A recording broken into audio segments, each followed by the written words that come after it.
Jeffrey Epstein, last interview at his house about the TRILATERAL Commission, which is Illuminati.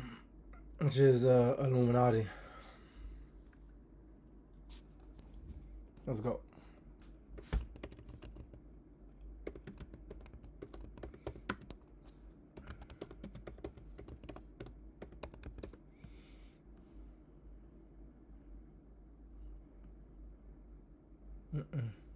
It's not here.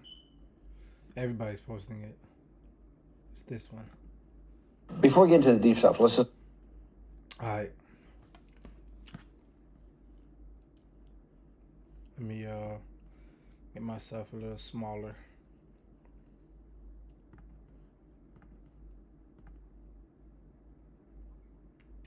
Right there should work perfectly. Let's give some basics or some things I want to do inquiry from the others. Walk me through the Santa Fe Institute. What was it about the time at the math? And this was in the late 90s. So they're not going to hear me on this part, right? We're going to do it both ways? It will not be on the video, but we do have you recorded. Fine. Remember, when you're answering on these questions, I'm not in the shot, and they're never going to hear my voice. So a little bit you got to repeat in your answer, you got to repeat what my question was. Oh, a little bit. Okay. Santa Fe Institute. Why, when you're at the top of your game on Wall Street, do you decide to finance, which was at the time, or endow, or become the donor or sponsor, however you want to say it, for what was considered the most cutting-edge group of mathematicians in the world? Action. So Santa Fe Institute in the late 80s, early 90s, I was interested, I was on the board of Rockefeller. So that starts, Rockefeller University, formed by John D. Rockefeller to sort of give back to the community. It's east side of Manhattan, except it was old. It was sort of old-fashioned. They were talking about medicine, and medicine by itself was, again, subject to the ideas of science. They were trying to use science to find cures for disease. And I said, no, we need to do something different. We need to start interdisciplinary work. In most... How did a schmuck like you get on the board of Rockefeller? What year was that? That guy, interviewing him is a hater. Because a schmuck was never a good thing. I don't remember. I think 89 and 91. So that's one of the most prestigious research.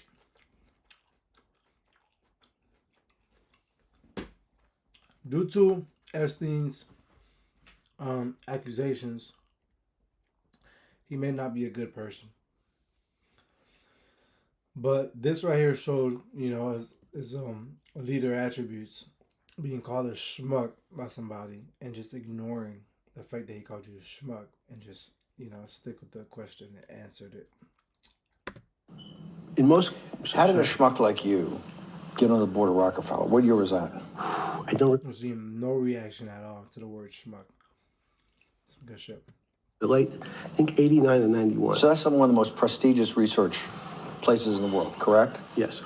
Okay, how did a guy like you get on the board of a blue blood, internationally known, hard research, Nobel Prize winners all over the place? How do they pick a guy like you, a trader from, or basically some guy from Bear Stearns? Good question. So I was asked to be on the board of Rockefeller, and I think it was, I was on the board of Rockefeller, there was a money manager who said, Rockefeller needs someone with financial expertise because the university is growing and there's lots of new things. You have to, again, we go back to the original discussion the last time. Up until the mid-'80s or sort of early mid-'70s, the most important thing was your name. If you were Rockefeller, you already were considered to be brilliant. If you were head of General Motors, it was your reputation. It was who you knew, who your family was, what was your character. And then in the mid-'70s, basically, if you remember, you probably had a calculator. It was very advanced in those days to have a Texas Instrument calculator, where it could, by putting in the numbers, it would multiply for you to do square roots. And that was the first, and everyone who had a calculator was already advanced on Wall Street.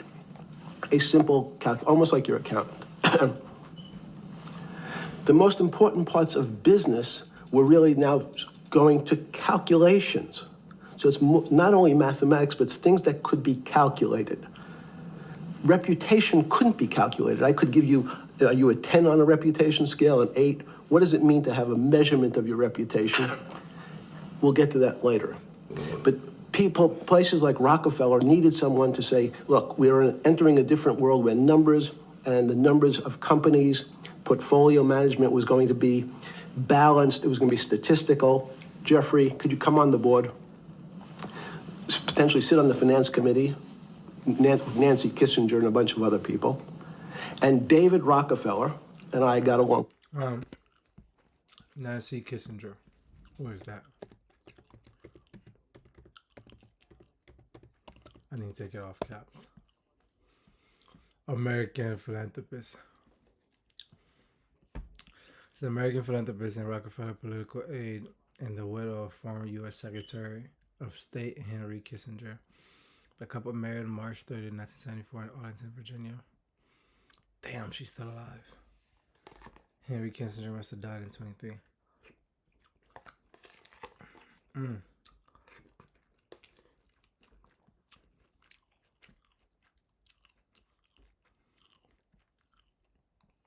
God, gee.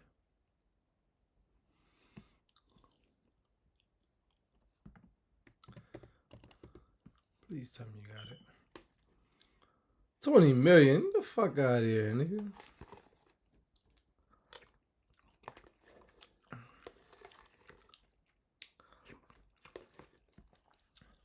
Until his death in 2023.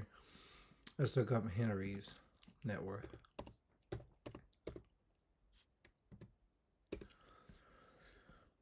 Yo, these niggas don't know nothing, man.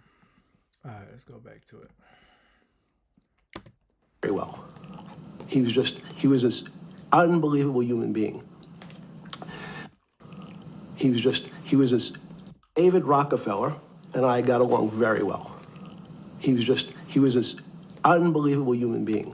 You know, how did David Rockefeller and Jeffrey Epstein meet?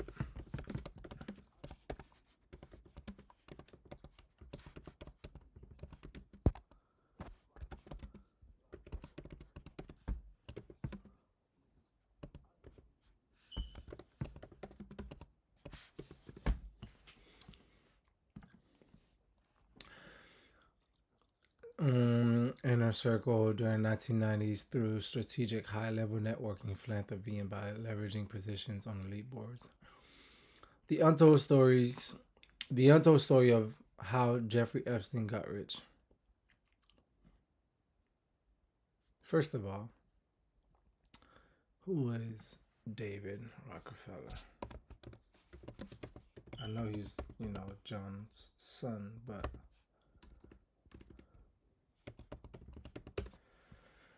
who is he? Damn. 101? That's when, what's his name, went down. That's when Jeffrey Epstein went down because David died. Shit crazy. David was protecting my dog.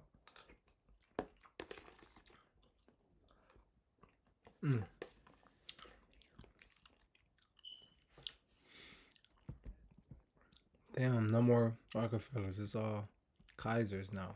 Keezers. However you want to pronounce that.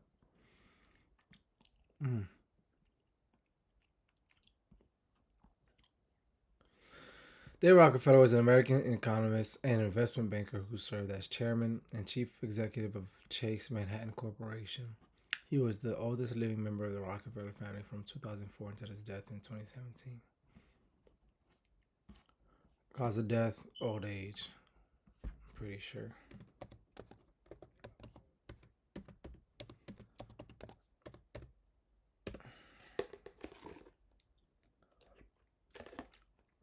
Okay.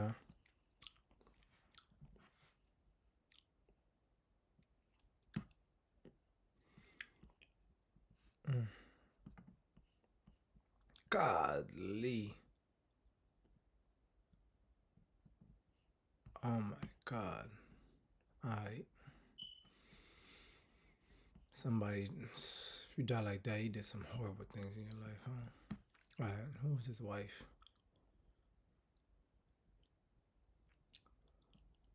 Mmm.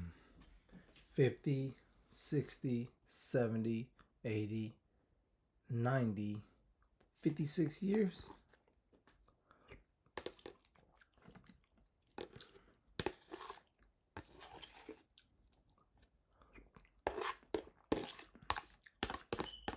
All right.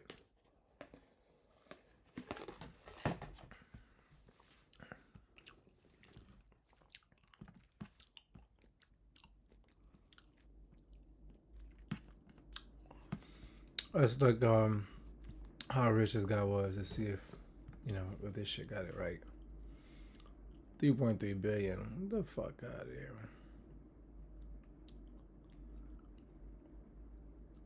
That nigga's at least up 50 to 100. Alright, let's go back.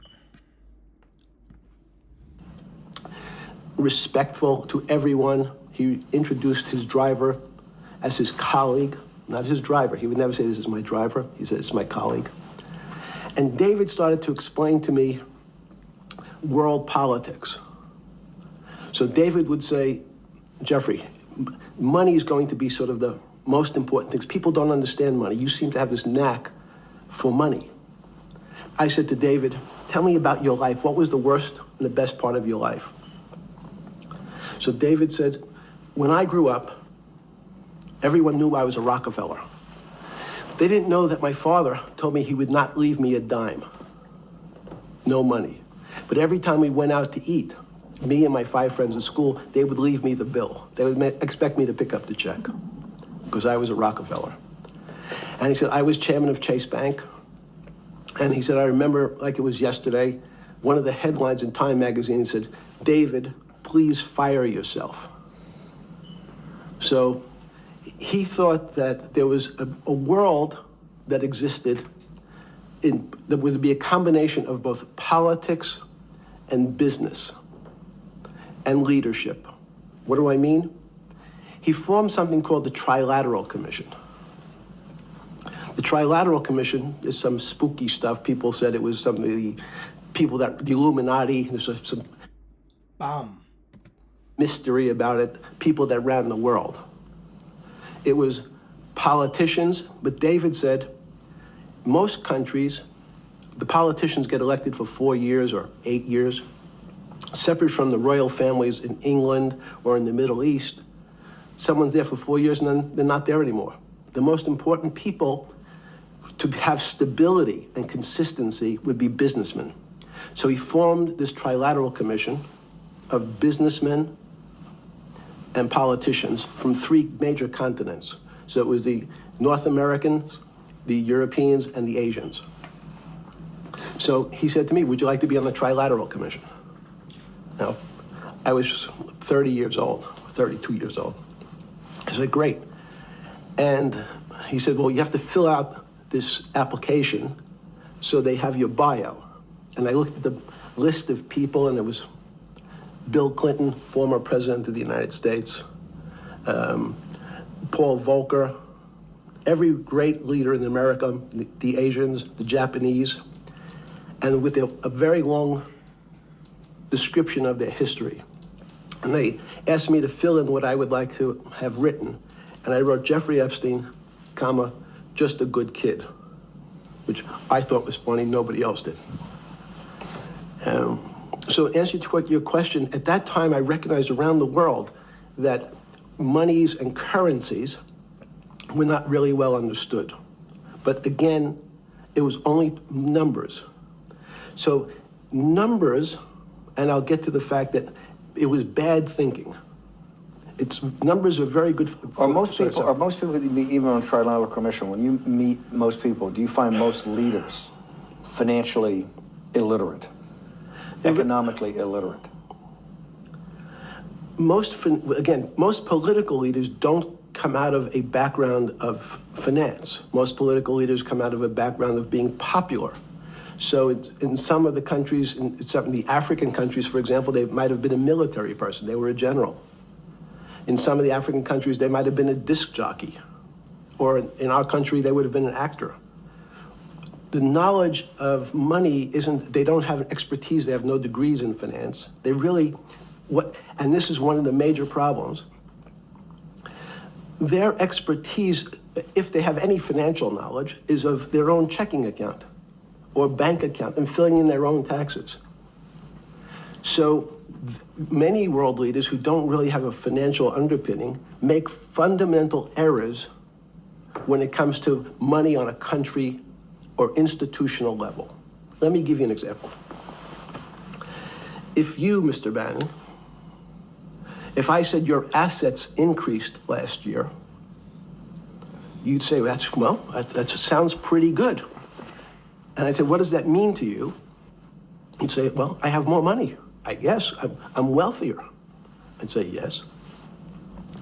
And if your debt increased, would you feel wealthier or poorer? You'd say, well, I don't want to have increased debt. I don't like the idea of that sound, increased debt. Now, that and world leaders understand when their assets go up, they feel better. However, institutions like banks, things that people don't really understand, are financial underpinnings of banks. When I say your bank, Mr. Bannon, you have the Bannon Bank, you doubled your assets. Sounds good, but what does it really mean? It means people owe you more money. You don't have any more money. What? Yeah. A bank's assets are how much it is owed by other people. That's crazy. So if the bank goes from $2 billion of assets to $10 billion, it means people owe it an additional $8 billion, but their assets have gone up. So the terminology of assets and liabilities is different for banks. It's not natural. And what most people, and you ask questions about world leaders, as many people, I think your old boss Mercer understood, there's a fundamental part of money which is called fractionalized banking.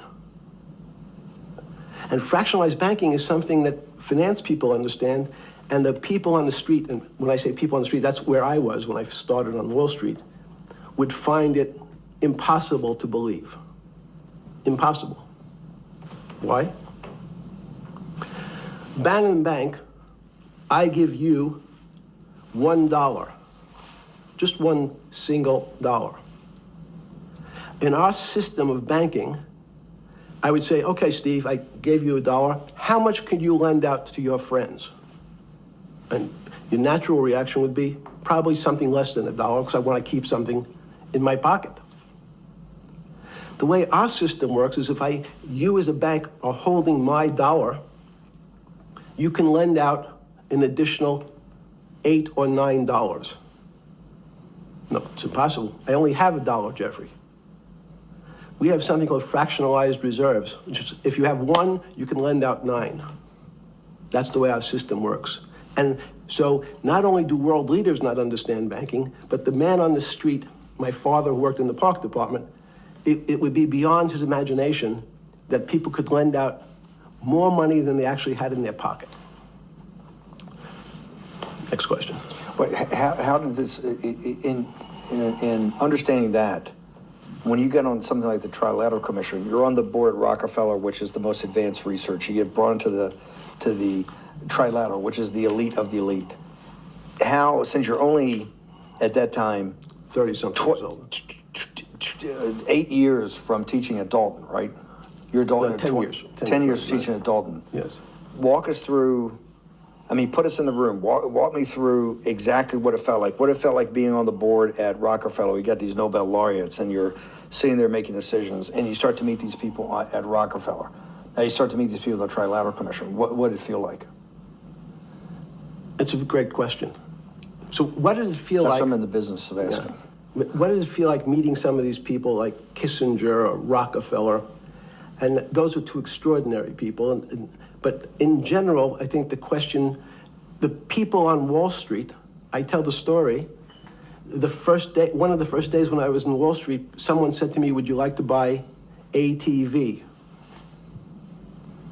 And I was looking in the brochure, and I couldn't figure out what stock had a symbol of ATV. And when I finally said, well, I can't find it, and they said, what's the matter with you? Let's do a quick commercial break.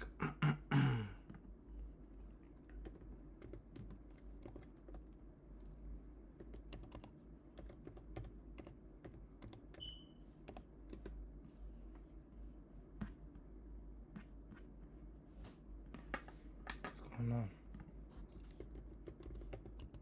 Small commercial break.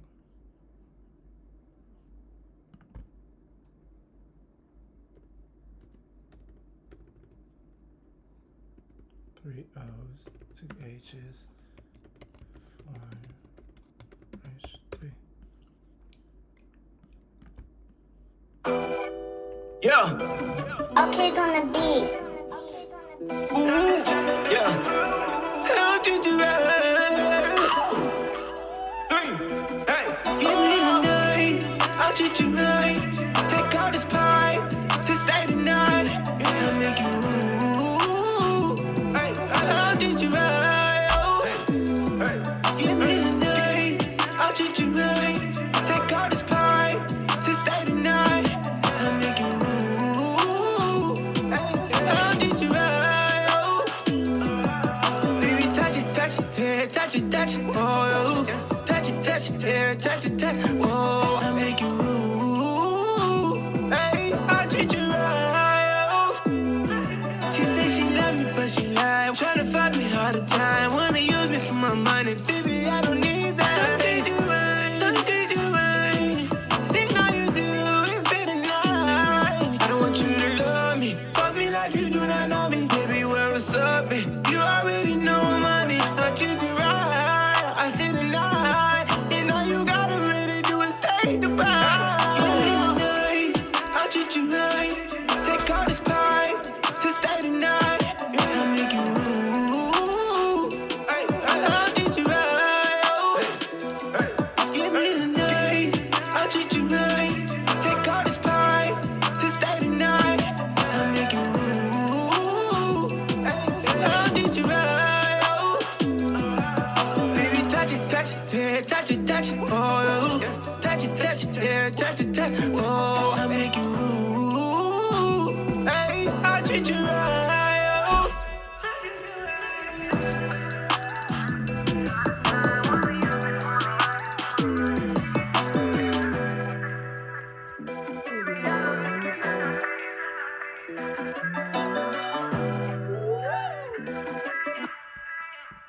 This shit form. Back. That's a quick relapse what we was talking about. He's talking about before he met Kissinger, before he started teaching at Dalton University, before he met the questions about before he met David Rockefeller. What was life like? I think some shit like that. Couldn't figure out what stock had a symbol of ATV.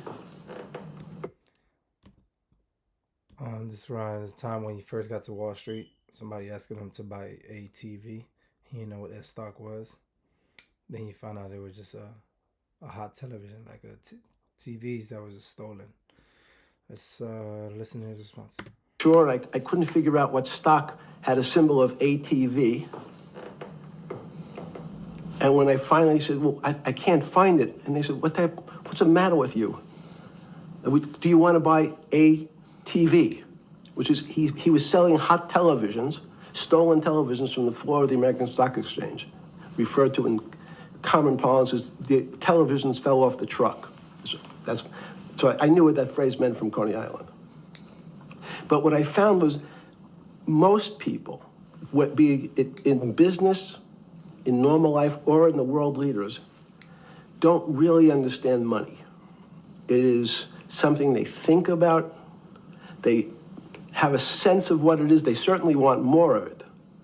But they also make statements like, we want more money, but we don't want more debt, which just shows a misunderstanding of what money at its core really is. So most people don't, they want to make it, they want to save it, but to understand it intimately is not a normal characteristic. At the first trilateral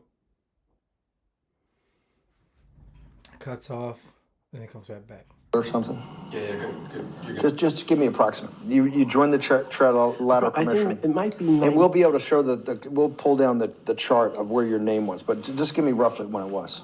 I think it could be 90. I don't remember. Okay. Let's say Sorry. early 90s. Yes. When you got on the Trilateral Commission and had the first, do you remember where the first meeting was? It was in Tokyo. In Tokyo. And at what hotel? I would like to say the Hilton, but it's probably not. And it's a 3-day, 4-day? Give me some. Three-day event, and it Walk me was through the whole thing. Speeches. It starts with a dinner. Just walk me through it. It was boring. Obviously, this interviewer is like hardly knows he needs such as knows, but good questions for the interview though. Couldn't possibly think it was boring. It's bullshit. It was boring. You had to be sorry. stars in your eyes. No. Did you fly over privately? Yes, but it wasn't my plane. So it didn't count? No. You fly over. Yes. And it was who were the first, like when you first met those leaders, you had to be wowed. No. You're 10 years out of Coney Island. No, I'm not wowed by people of position. I'm wowed by people of great ideas. And I don't care if it's the bus driver. I don't care if it's the student I had who has teeth coming out in Well, every these direction. guys have to have great ideas. They're the leaders of the 3 great continents of the world, North America, Europe, and Japan. No, many of these world leaders become world leaders because they're popular and they were able to get votes or they were able to convince people to vote for them. I learned later. Many of them were just good at what they did in terms of politics. Remember, world leaders are politicians in general. They're not scientists, they're not intellectuals, they're not great thinkers, they're great politicians. At the first Trilateral Commission meeting that you remember in Tokyo, sometime in the early 90s, do you remember what were the big issues of the day that they were talking about, and what did you think about it? Yeah, in fact, it was funny because they were talking about inflation, and they were worried that what would happen, how do you control inflation? And as a mathematician, I didn't understand the concept. I don't understand the concept today. How's that possible? Well, when you talk about most things to do with money, money is meant to be local. It's US dollars, then I understand what it means. If inflation, it means my dollar today inflates, and it doesn't buy as much as it did a couple of years ago. The prices go up. It seems that everything is great, but in fact, my dollar is shrinking in value. If you, and you're the financial genius here. I'm just a lowly M&A guy. Sure. If you let me finish the thought. Go ahead. So if you're in America, you can feel inflation. Your salary's gone up, but you can't buy the same car. In fact, it starts to feel weird because the value. This is why I wanted to ask the question then. This is my point. Sure. The people who live and breathe this, the central banks, have been haunted by the specter of inflation since the late 70s. Yes. First off, tell our audience, how did that happen? The two great financial events in the 20th century, I'm not going to get to the 21st, were the great inflation in Europe after World War I, the Great Depression, the hyperinflation in Germany that led to the rise of Hitler. It was Richard Nixon. Then this inflation in the mid-'70s. Before you go explain inflation, why is the specter of inflation always the central thing in central bankers' minds? Because it goes back to the first concept I said, the weird concept of fractionalized reserves. The system is not well understood. And most systems, in fact, are not well understood. We don't know how our digestive system. Stop. This is impossible. This is impossible. The world banking system, the world currency system, the world monetary system has to be so well understood by the Greenspans of the world and the Bernankes of the world and you, right? The currency traders, the guys making billion-dollar bets every day. The legendary guy on Wall Street in the late 90s, Salomon Brothers. Lou Ranieri? No, the guy that wrote the money. Michael Lewis? Liar's Poker? Yeah, Liar's Poker. Who's that about? That great trader. Lou Ranieri. No, it wasn't the guy that ran the desk. That eventually ran the hedge fund that went long-term capital. Yes, I don't remember. Who's the guy? I want to say, I don't remember. I'm sorry. Lunar is big, but Yes. those guys have to understand the system perfectly. No, they don't understand the system. They understand the local part of the system. So, for example, why is not only inflation, most bankers are terrified if the public understood that the bank really doesn't have their money at any one time. It's one of the things during the Depression, there were runs on the bank. The reason the banks don't keep much money in the actual bank is they assume that not everyone's going to want their money on the same day. So it's not really the fear of inflation. The fear is a run on the bank. Everybody wants to take out something that doesn't really exist. Inflation is tied to interest rates. It's a more complicated example. But when your money doesn't buy the same amount of product this year than it did last year, if it buys less and less, like it happened, you used the term hyperinflation. There's certain countries that are not managed well, like in Africa at the current, a $100 billion bill in Zimbabwe is worth 1 American cent.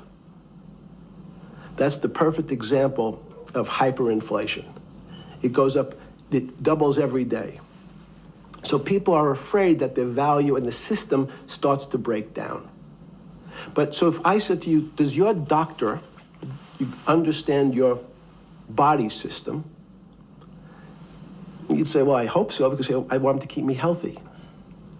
But you could have a kidney infection, you could have a heart attack, you could have a broken knee. There's lots of pieces of this system. And in fact, when you ask the question, very few doctors understand your entire body. There's a specialist for your knee, there's a specialist for your polynoidal cyst, there's a specialist for your head, and now we have specialists in different areas. So and I'm going to get to your first question about Santa Fe Institute. The world economy and your body are both comprised of little systems interacting with each other and making one big system. This is what's stunning for all the little guys out there, the populist movement, the little guys that haven't had a pay raise in 30 years. They think that these elites, have everything. The guys in the room making the decisions, the party at Davos guys. You're sitting there, and you don't think many people today really understand the complexity and really all the moving pieces and how they interconnect to the world's financial system. No, not only don't they understand the complexity, and that goes back to Santa Fe Institute was an attempt of trying to see if there was a way to mathematize, formularize, or algorithmically understand what the term complexity means. That goes back to the original question. Complex systems are complex by definition. But there's not necessarily, it's not one level of complexity. As we might say, well, our fingers are complex, the movements, the muscles of our hands, but it's not as complex as the blood system. Now I have a circulatory system. I have systems on top of systems, so that there's no one group of or person that really understands the way the body works. There's no one group that understands the way the financial systems work. You might understand U.S. bond market. Now, you've asked about the trade of long-term capital. That was a bond fund, very small part of this very complex system. So the goal of the Santa Fe Institute was to see, is there a way to get in, somehow understand how complex systems interact? Fast forward, Steve, to today, where Google and these other engine companies, the other tech companies, are trying to build artificial intelligence. The strangest thing that they found, one of the strangest things, is that the systems that they design, this artificial intelligence, which a lot of people have heard about, is they design a bunch of systems, they're called neural nets, terms simply taken out of brain work, neurons in the brain, nets because they actually look like a net. They put in some inputs, the computers work, spit out an answer. Sounds normal to you. It's because you're thinking about that calculator you had in 1976 on your desk. When you ask the person who designed the system, how did it come to that answer? how did your neural net, can you show me the calculations? They say, no, we don't know. We don't know how the thing we designed actually came up with that answer. That's pretty strange. They take the same neural net now, and they put it in front of a video game. No learning, nothing. They said, to the computer, they say, sit in front of your video game and learn how to play. It seems the computer learns better than any human in history, faster than any human in history, beats any human in history, but when you ask the designer how did it do it, no one knows. It just did it. So that's the first little touch of things that we already have gotten to a place where we don't understand it, and we built it. On Sunday afternoon, September 14th, 2008, where were you? Sorry?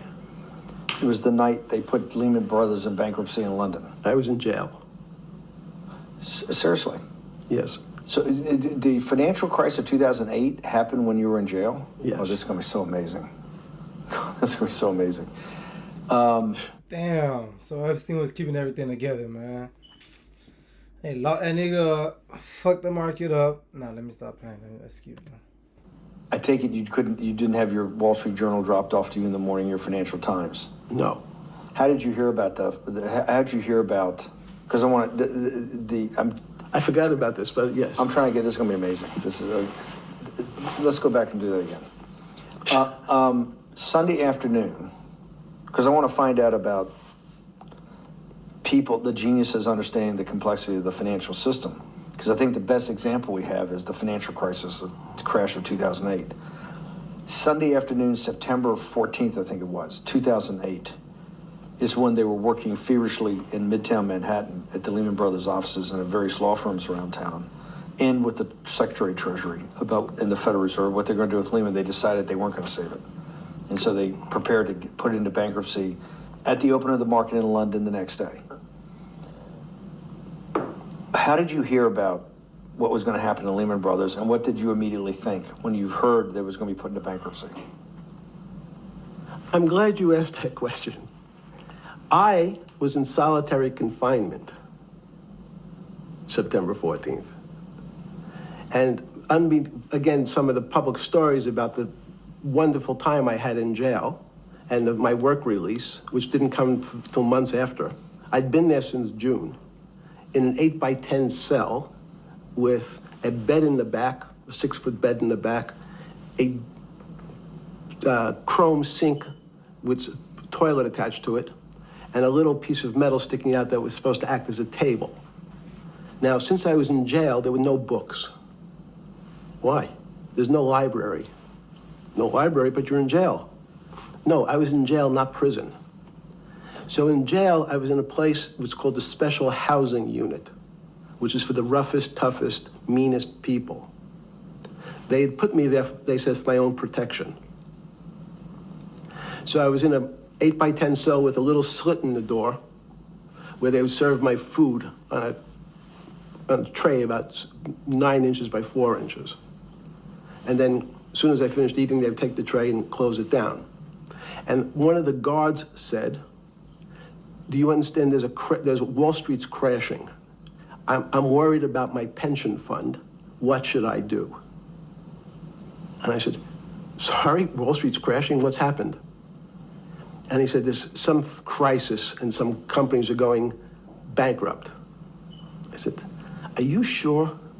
And he said, yeah, it's all over the papers. We're all terrified. We're going to lose our life savings because we have either a 401k or our pension funds. We don't know anything about money. Mr. Epstein, can you tell us, like, what's going on? Am I going to be able to afford my children's education? Am I going to be bankrupt like this company called Lehman Brothers? And there's another company in the front page today called Bear Stearns. Oh, no, I said. Why? Because that's the company I was a partner in. And in fact, that was a company I had a very large investment in. So, as a great story, I didn't have my Wall Street Journal, but in the early mornings, you're allowed to make 2 phone calls, collect.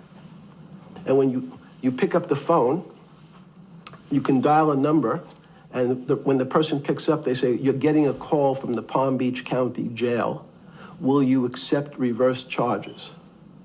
And the person either says yes, and the call goes through, or the person says no. The person I had called was Jimmy Kane, the president of Bear Stearns. And I said, tell me what's going on.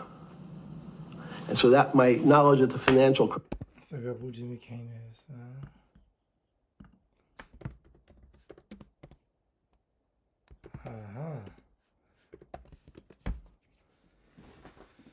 Jimmy Kane still alive and rich.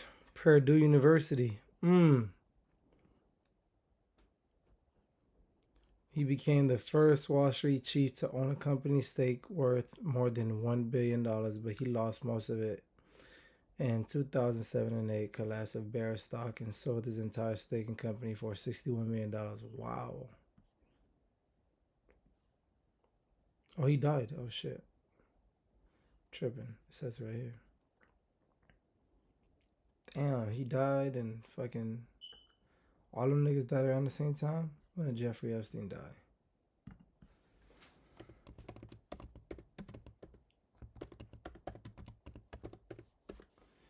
Or he died. 2019. Y'all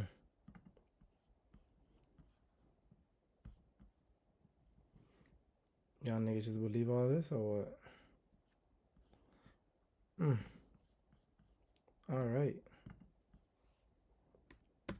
This happened with Jimmy, who was at the center of the storm, telling me about what Lehman had gone under, and they were trying to figure out a way, should they bail out Bear Stearns? Did it strike you at the time of the mess you had made of your life to be in a situation that you're one of the greatest financial minds in the world, looked at by world leaders and asked your thinking by the most prominent and important people in the world, and here you are in solitary confinement. You got to make a collect call to somebody. Did it strike you at the time how all the threads of your life had come together and put you in a position, or you had put yourself in that position? No. So it never struck you when you had to make one of your 50% of your collect calls that day, you call the president or the head of the CEO of Bear Stearns. The biggest financial event in your life is taking place, of which one, every important person in the world would be seeking your opinion. Number two would be a once-in-a-lifetime opportunity to apply your craft. Number three, it would be a once-in-a-lifetime opportunity to make money if you were smart, and obviously you're smart.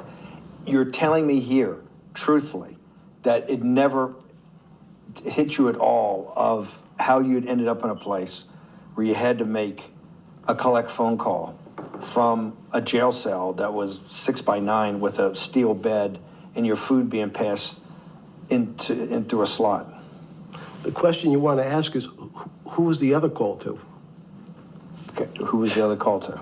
The other call was to my friend at J.P. Morgan, who was then, I didn't know it at the time, trying to buy Bear Stearns. So at one point, I had 2 phones. It was difficult because they're afraid people are going to hang themselves with the phone cord. So they don't actually come together and they're pretty short. So I was actually going between 2 phones talking to Bear Stearns and J.P. Morgan at the same time. So I found it amusing. And it never struck you about how to end up in a situation like this? No, that would be probably means I would be too self-aware. You can't possibly expect me to believe this. I know. I don't believe it. You're telling me that during that day, you never had a moment. You sat there and go, what the fuck have I done with my life that I'm in a 6x9 jail cell when I should be on a trading desk, or I should be in my $250 million greatest townhouse in New York City, taking calls from the king of Saudi Arabia, the president of China, the head of Russia, the president of the United States, to save the world's population from a financial debacle. You honestly expect me to believe that that never happened? You're suggesting I was sort of somewhat depressed, and how could this happen to me? I'm not saying depressed. I'm saying a moment of awareness of how could I get myself into this situation? No, I would just say how strange that this happens. It's strange. I'm wearing a jumpsuit and flip-flops. What color was the jumpsuit? Brown. Brown. Brown jumpsuit. Yes. I notice I don't see you in a lot of brown. No. Brown jumpsuit and flip-flops. Flip-flops, yes. With no access to books, no access to newspapers, No access to anything. You had lived on information. Except my Almond Joy bars. I had extra Almond Joy bars. Did you eat Almond Joy bars and things like that because you're afraid of what the cooks did to your food? Yes. Is that because of that you were in for the crimes that you were in for? No, it was just in fact, I was... Is it because you're wealthy? Yes. How did you know that? Well, people would constantly come, if I was passing by or have to go for my medical, people would either ask to borrow money or make some other types of comments about... In the beginning... What were the comments? At the beginning, what were the comments? It serves you fucking rich guys right that you're here next to me. There was nothing about your crimes? No. So all this rumor you hear all the time about people in prison that commit the type of crimes you commit, you're saying in your personal thing is not true? No. It was all because you were rich? Yes. And it was all because they wanted to borrow money? Or get advice. Yes. Wait, they get advice to go long, Yes, you're telling me is this time to buy? You're telling me in solitary confinement they're interested in going long? Yeah. They want to know What does that say about human nature? Well, what I think the people find, one of the reasons they wanted to keep me in solitary confinement was they're afraid that everybody would want to know which stocks to buy. But what happened was, after this crisis, now it's on the front page of every newspaper. I don't want to lose this day. Sorry. When you first heard that, was it Bear Stearns had been kicked into bankruptcy, 6 months before? No, this is the same time. This is part of the same deal. I thought, no. Bear Stearns, they saved Bear Stearns and didn't save Lehman Brothers. That's right. it. 6 months before they had bailed out Bear Stearns. But Bear Stearns was still a zombie. A shell of its former self. A former self. But they had, quote unquote, saved it. Why did they make the decision in your mind? Why did Hank Paulson and Bernanke, what's this concept of moral hazard?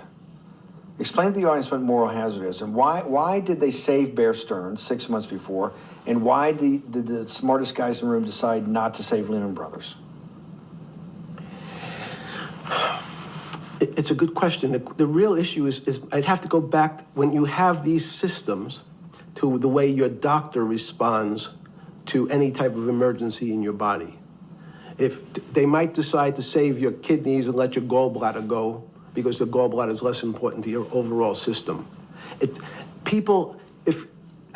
He's saying my company was more important because I'm in that company. The other company was not that important because they're not me. Time. Even it's not that long ago.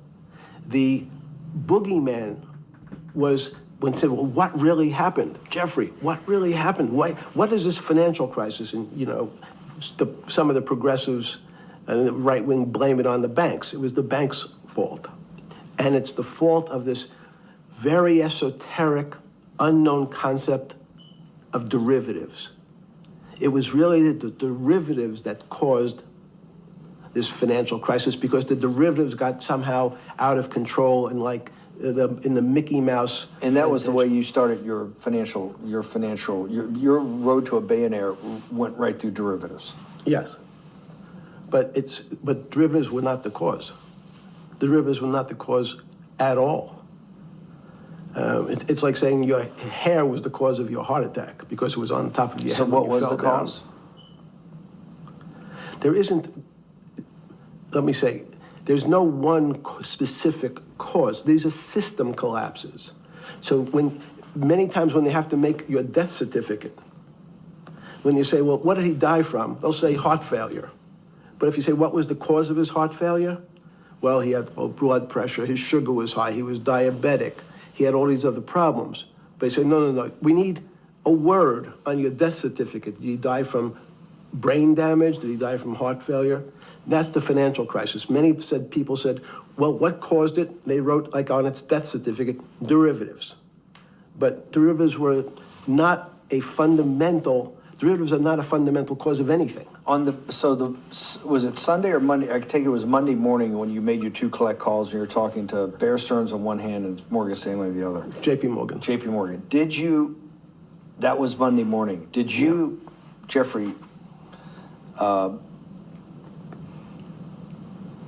being one of the financial geniuses in the world, did you understand what Lehman Brothers going into bankruptcy, the domino effect, that by Thursday the financial system would be under such extremis that if it didn't have $1 trillion cash infusion in the United States, it might collapse?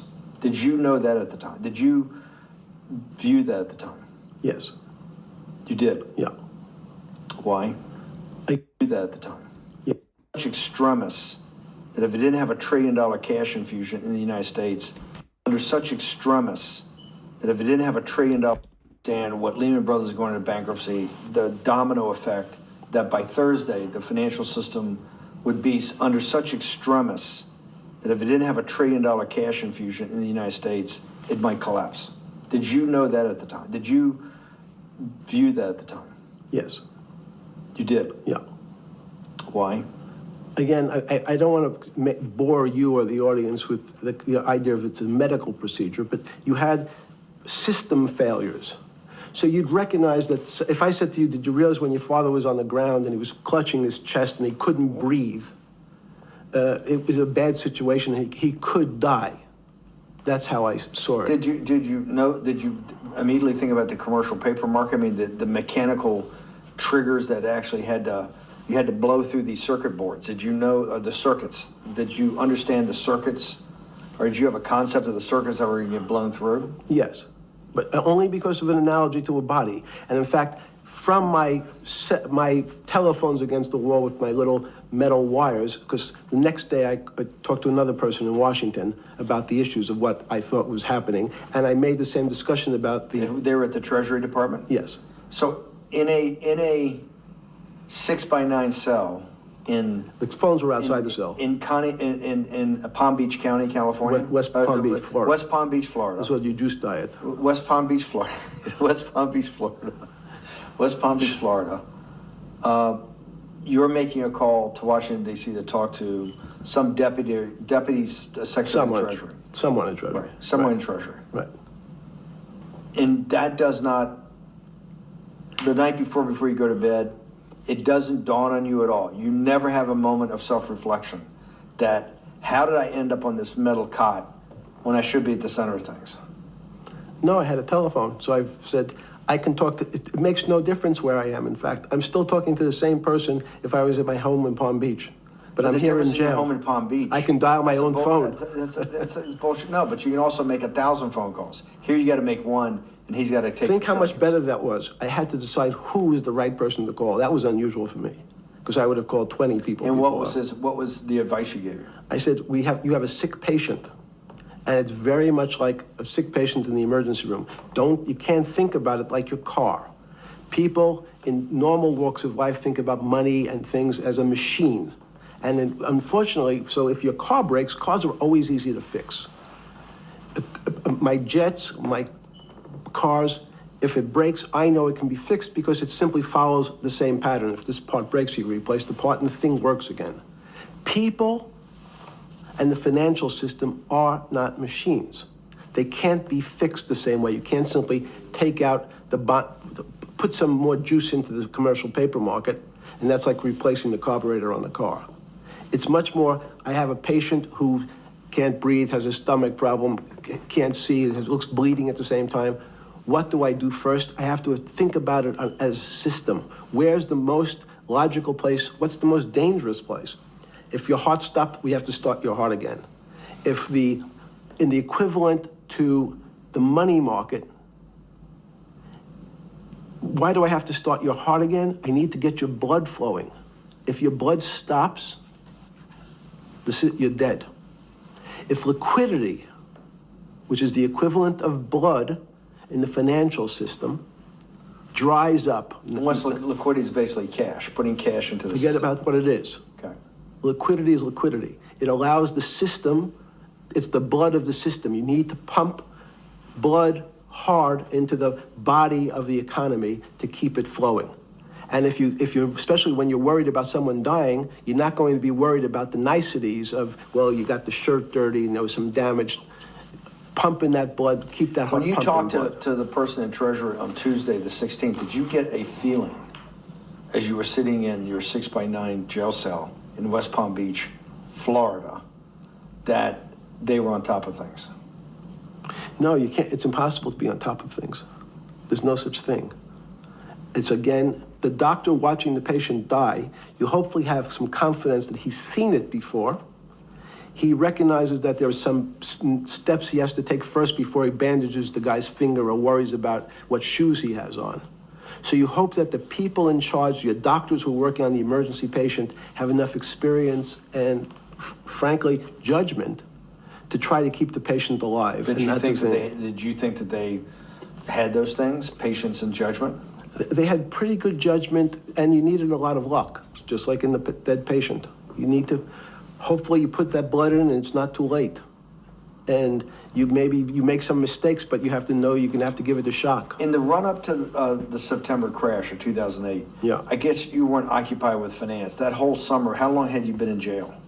Went to jail June 30th. So the entire summer? Yes. Before you went into jail, you were still very active in the financial markets. Yes. When you say active, you trade currencies every day, you trade stocks every day. When people, I don't do any. someone like you, or you give advice to people to trade stocks or trade currencies. I don't trade every day. I think that's, like Woody Allen said, you can't beat the bank. So I try to pick my spots. George Soros picked his spot when the pound collapsed. This would have been a great money-making opportunity that passed me by when I was in jail, but that's not how I think. In the run-up to that, in the spring of 2008, that's when Bear Stearns got in problems, I think, in the spring of 2008, and they decided to bail it out. Did the Bear Stearns guys talk to you for advice at that time, when the big crisis in Bear Stearns? No, but see, again, unbeknownst to most people, and it's easy to blame people for the financial crisis, like you'd blame someone for giving your father the drink before he had his heart attack. But what really happened, the real enemy of the finance system was Bill Clinton. And if you ask me what and who caused the financial crisis, I would tell you it was Bill Clinton. Because of what Bob Rubin and he did to deregulate the financial system? No. Because as of the last time we had our 60-minute interview, you talked to me about home ownership. And you asked me whether everyone should own a home. And I told you, no, it's too risky. So the financial collapse of 2008 is because of hardworking African Americans, Hispanics, and whites who wanted to have a ownership stake in the society that all rests on their shoulders. They're the culprits. No, not at all. Okay, then I didn't say they were the culprits. I was pretty clear it was Bill Clinton. Okay. Why was it Bill Clinton? Because Bill Clinton wanted to get votes from those people. And he sold them the idea that instead of renting in a house, and historically the values of houses have gone up, and he said, you guys in these local communities who haven't been able to afford a house before, I'm gonna show you a way. I'm gonna give you a way, because I'm sure I'll get your vote, that you can own a house, because I want your vote. So what we're gonna do is, I'm gonna let you buy a house, Mr. Bannon, when you really, you're right on the border, maybe, or not even on the border. Your credit is not good. Okay, let's be honest. And it's not my fault, or it's not Bill Clinton's fault, but if whatever happens, at the moment your credit score or whatever it is, your credit's not good. Now, normally, you come to me and want to borrow money, I'm a bank, and I say, I'm sorry, Mr. Bannon, I can't lend you money because your credit score is not up to where it needs to be. Hopefully, if you work harder and clean up some of your problems, it will be. But no, what I say to you is, I'm going to figure out a way to lend you, not give you. I'm going to lend you money anyway, though you don't have a good credit score. And don't worry, I'm going to get rid of the term that you don't have bad credit. Bad credit sounds pejorative. You don't want to be a person. Sounds judgmental. Yeah, it sounds judgmental. So what we're going to do is we're going to call your credit situation subprime. Oh, nobody knows what that means.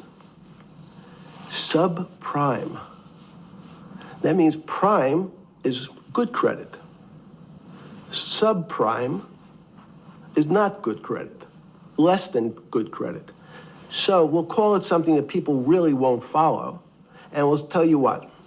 We're going to have people lend you money, though you are a subprime borrower, and I will figure out some government agencies to guarantee your loan, though I don't think you're a good risk. So the banks say, no, no, no, we don't want, initially, the bank said, sorry, this is too risky, Mr. President, for us.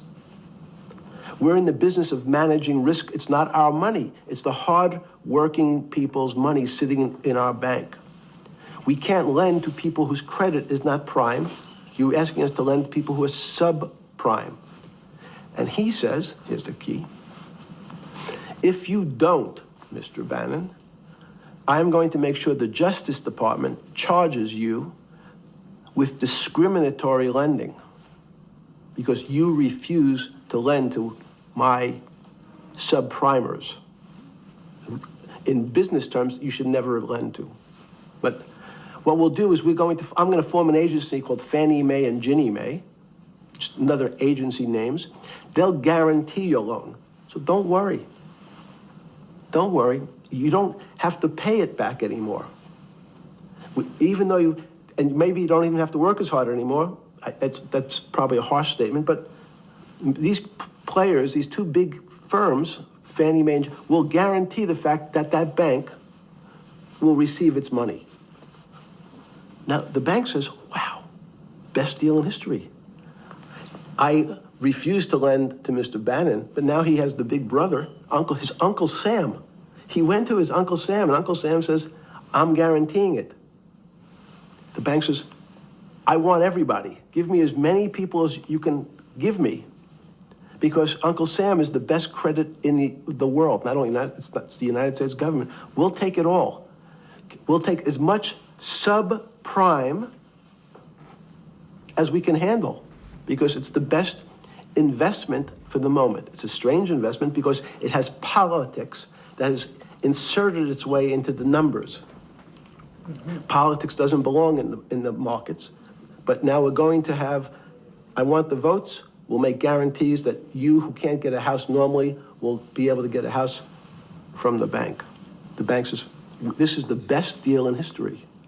We will package 100, 300, 1,000 of you subprimers, and we'll sell it off to somebody else. And the whole system becomes mired in subprime mortgages. That's becomes the issue. What do you mean mired? There's just too much supply. It's a supply-demand problem. You get too much supply? No, it's a very good question. What does too much supply mean? Well, then you get to people, go back to your first question to me, government leaders. Government leaders know if they're good, and they can do mathematics, they can balance their checkbooks. So certain people in Congress said, well, how do you value these subprime mortgages? The banks say, we've been valuing them the same way we've always valued them for the past 20 years. The accounting firms, there's something in this country called GAAP accounting, which is a standard type of accounting.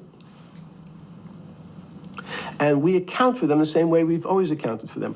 If we paid $1,000 for your mortgage last night.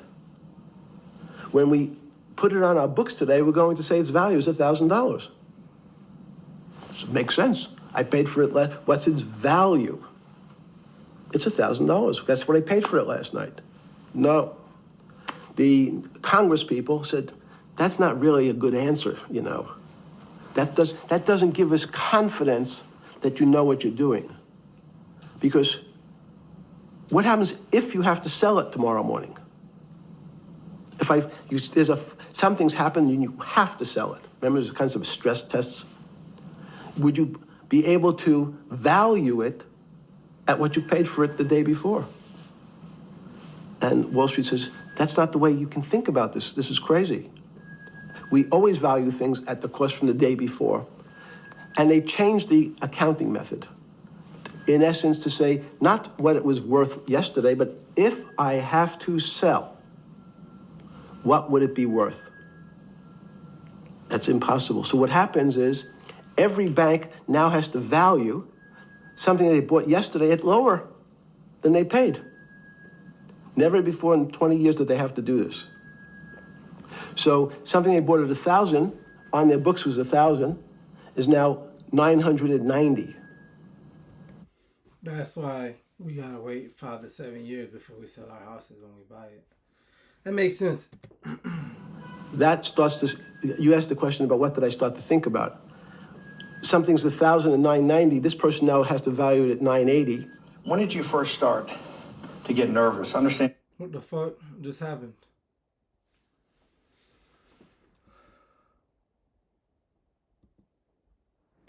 You asked the question about what did I start to think about. Something's 1,000 and 990, this person now has to value it at 980. When did you first start? That shit just went right into the next second like that. Hey man, we're here for it. We're gonna continue. Nervous. Understanding Bill Clinton in all this. Did you change glasses? Yes. Okay. I changed shirt. I saw that black. Are you okay with the? Yeah, great. I think we're gonna have all kinds of changes. I'm experimenting. Okay. When did you get a feeling? Did you ever anticipate before it happened something like 2008 could happen? No. How could that be? Because it's the word, I can beat it to death, is that it's very much like would I anticipate I'll have a heart attack tomorrow? Unlikely. Was 2008 a heart attack or a stroke? Debilitating. It's a better, it was both. But why was it both? Because in fact, as I said, the blood was getting dried up in the system, and the head, which is sort of the central bank, wasn't working.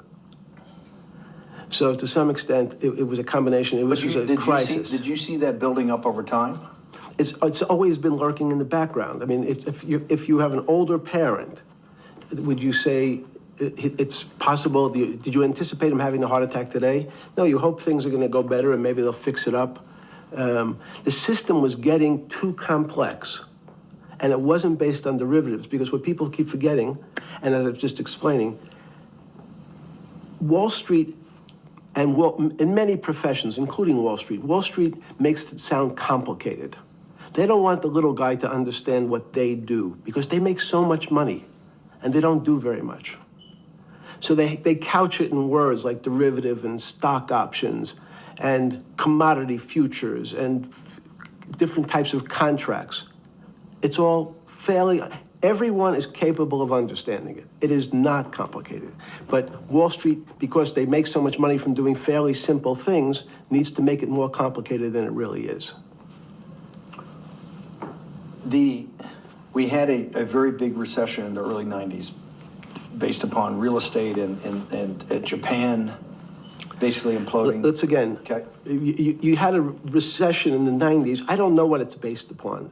It's always interesting to look back and say, separate from, there's certain triggers, like in the 70s there was a... What do you think it was based upon, the 90s downturn? It's clearly there was a huge downturn. No, I know there was a downturn. That's what I know for sure. That's a fact. Everything else is sort of speculation about why did he have that? I understand that, but Sorry. there's some speculation that has 0% probability of being true, and there's others that have 90%. In the range, when you look at the range of alternatives of what could have caused it in 90, and what I'm trying to do is get you all the way up to 2008. Look, you're the smartest guy in the room, right? You know that. Do you think there's anybody in the world today? Oops, this is going to be a bad question. No, but do you think anybody in the world today, the Alan Greenspans, the Bernankes, is there any central banker you know, any partner of any Wall Street firm, any guy running a trading desk, and I would take it that would be, or anybody at a Larry Fink at BlackRock, Steve Schwartzman at Blackstone, the top 100 financial guys, and let's throw in a couple of Nobel economists, and let's throw in the best professors at Wharton, at Harvard, at Stanford. Do you think that there's anybody that understands money or understands the world's financial system as good as you? There must be. But it doesn't come to the top of the head. No. Okay, fine. Now Now that I've gotten that, let's go back to 1990. In that arc from the fall of the Berlin Wall to 2008. Good. We started with the implosion in Tokyo of the Japanese economy, Japanese financial markets. We had the huge run-up in internet stocks, right? We had the implosion of that in 2000. The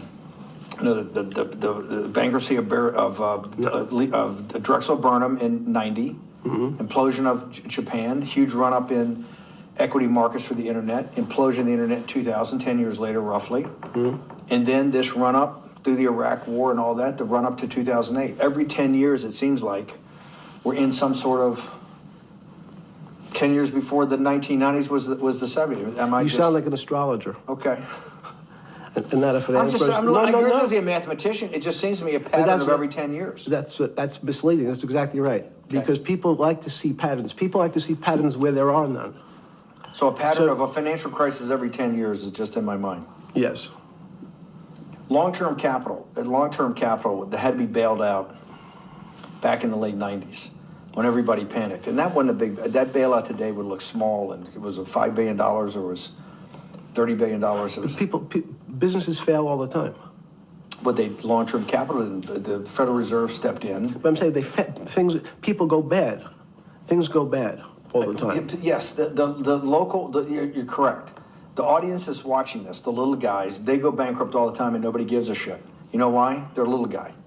But when long-term capital management goes bankrupt, or Bear Stearns goes bankrupt, or Lehman Brothers goes bankrupt, people care because it's an unfair characterization. Why do you say that? Because again, it's the complexity of the situation. If you think about you have a complex system. You have your body. Now, in fact, the little guy is my finger. This is. And Bear Stearns is your heart. That's correct. The banking system is my heart.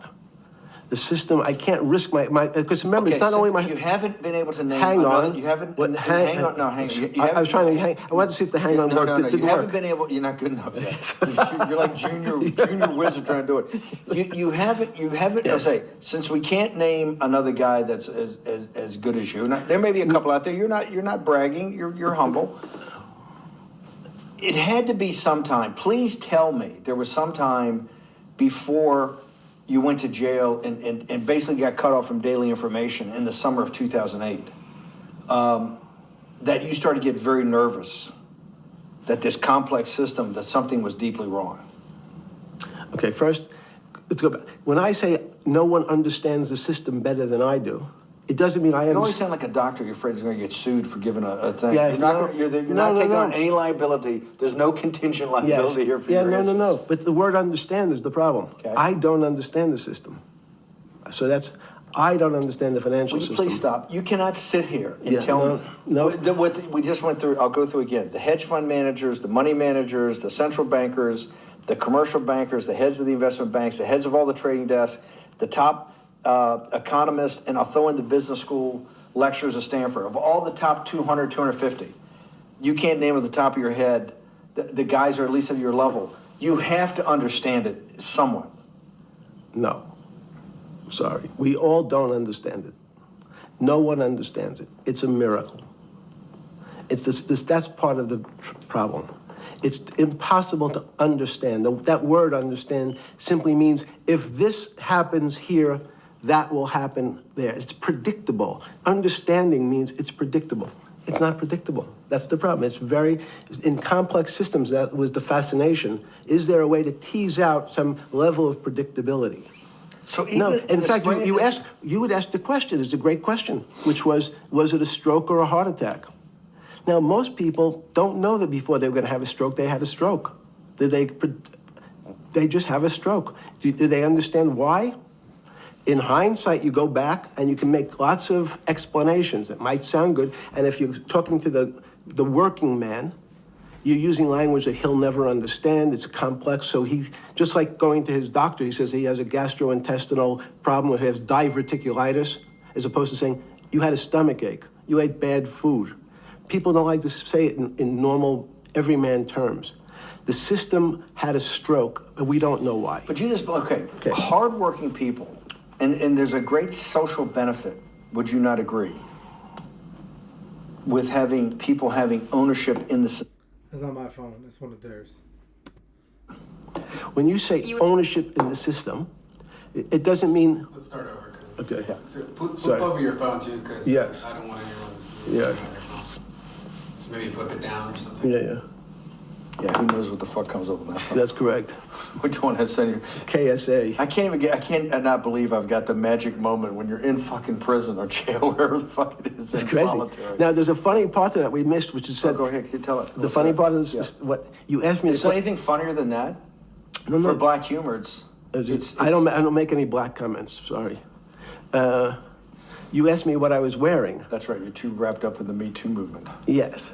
So I was wearing a brown jumper and a brown pair of pants given to me by the jail with the word trustee on the back. Because you had qualified to be a trustee? Well, the funny part was it was spelled Trusty. So I wasn't really sure. I'd been a trustee in many different operations, but it was the first time it was actually printed on my back and spelled incorrectly.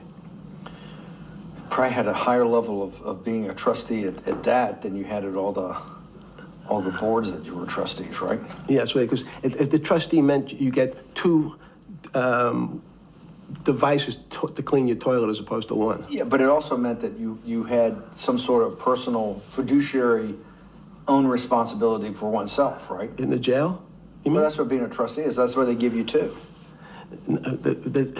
Yes, you get two cleaners.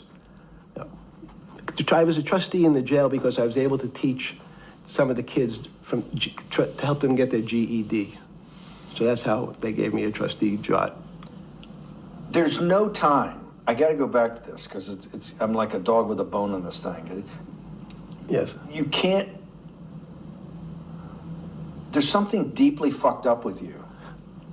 At least something. Well, we know there are things deeply fucked up with this. You will get through in this film, Right. but you cannot possibly have to sit there, knowing that you came from nowhere, knowing that you went to the very top of what is considered outside of science and maybe physics, the thing people most admire because it's like alchemy, understanding high finance. To sit there in what will be the defining financial crisis of our time, like Black Friday or Black Yes. Monday, whatever it was, in the Great Depression, and be there at that exact moment, triggered in part by a firm that you used to be a partner in and knew intimately well, and it created much of your initial net worth because of, and know that you couldn't, someone who lives on a phone, right? Yes. Because you do live on a phone, right? Correct. You had to make collect. Yes, I smell my nails, bro. Wait. It smells interesting. It smells like rain. Just to collect calls. You cannot tell me sometime during that day you did not have that conversation with yourself of how the fuck did I do this to myself to put myself in West Palm Beach in a 6x9 cell with a metal fucking bed with a brown shirt that said trustee spelled wrong. So did I find it amazing that I was there? That's a Not better- amazing, and I don't want to say it was not funny. Oh, I thought it was. I wasn't funny. Right. But Not amazing. it was incredible. Incredible in what way? This- Incredible, like how do I do this to myself? No. It's as incredible as me sitting here in this house. They are both just two sides of the coin. That's how I think about it. That my life today is incredible. Do you consider yourself a stoic? No, I consider myself a hermit. Stoics are not very happy. Being a hermit then, being in that 6x9 cell, being in the cell, qua the cell was not the problem, right? Correct. What was the problem? The eating the almond joy bars. Because you couldn't eat the food. No, right. And but remember, my life is. Did that ever strike you that I can't eat the food because somebody might have done something to it? I gotta live off an almond joy bar, one a day or two a day or whatever. How many ever sneak in a day? No sneaking in. Your one almond joy bar, it did not hit you at some time? How the fuck did I do this? No. Let's go back to the spring of 2008. Were you so wrapped up in your personal issues at the time you were not spending enough time on the financial markets, or were you deeply involved in the financial markets like you normally were? No, I was involved. And you so we're saying that the smartest guy in the room didn't see it coming. No, of course The not. bankruptcy of Bear Stearns, you just thought was a Bear Stearns problem. You didn't see it as systemic. I know you keep harping on it, but it's not. Because you're a mathematician and understands systems. It seems that anybody that understands that they had a systemic problem, you at least be the first on the early search radar. If you're not going to see it, then I'm really afraid, because that means that I always assume there's at least a set of guys out there that have some sort of sense that something's not right. Imagine the guy who has a stroke or had the heart attack. When you ask him, did you feel funny the day before? He's going to tell you, yeah, I didn't feel right. Something was off. I didn't feel right. I had my stomach was right. I felt a little dizzy. I felt a little weak. But if you asked him that day before, do you think you're going to have a heart attack tomorrow? He'd say, no, I just feel a little weak. I'm a little dizzy. My stomach hurts. So these systems, and that's the issue of complexity. What complexity says is that, in fact, everything seems to go along, and people have seen it. One of the great examples of complex systems is sand dunes. In fact, the sand keeps building up. People have seen some, and all of a sudden, one more sand drop, and all the sand starts running down the hills. That's the way I see the financial markets. But you funded Santa Fe in the early 90s or late 80s? I believe it was early 90s. I can get back to you. But early 90s, Santa Fe was funded for the study of complexity theory. It was studied with math. So let's back up. So why did I buy a ranch in New Mexico in 1993? So that gives you some sense. So I would have funded it in 1990. Los Alamos, which was the high energy lab up in New Mexico, was losing all its scientists. And Los Alamos, it was where Oppenheimer and where a lot of the nuclear weapons program, the bomb. That's where the Manhattan Project. Manhattan Project was as Los Alamos, and you bought your property out in New Mexico to be near that? Yes, because the scientists were going to be, they cut the funding for high energy physics. But the people who worked in Los Alamos would still be in the Santa Fe area. They cut that because this was the Cold War dividend, right? I don't remember exactly why. It was because, again, people thought that physics and high energy physics really wasn't that important. Because that was about nuclear weapons.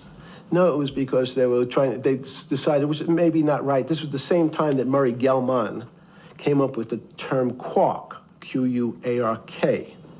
He picked it out of an old poem, the word quark. But it was mysterious. So they were starting to understand in the 90s that in our world of the physics world, there was things that were just unexplainable. They called it strange things. You gave it a name. You gave it some characteristics. You called it had charm, was one of the terms. It had a charm. It had a flavor. It had a color. But no one, Mr. Bannon, understood what it was. Just like the financial system. And you wanted to investigate that? I wanted to see if we could build tools so others smarter than me could help investigate it. And that was the beginning of your concept of the Santa Fe Institute? Yes. And Santa Fe Institute was founded to do study in this type of... Can these areas of strange things be described by some form of mathematics? All right, we are a little past the halfway mark. We're going to do a little commercial break.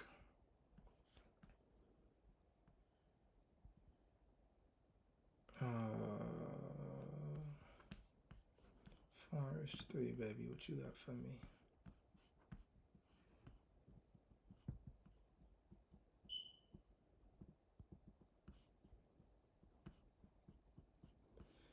You rock my world.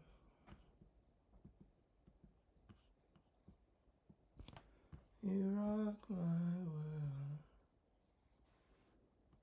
Let's go with the breakup song. See what that sounds like.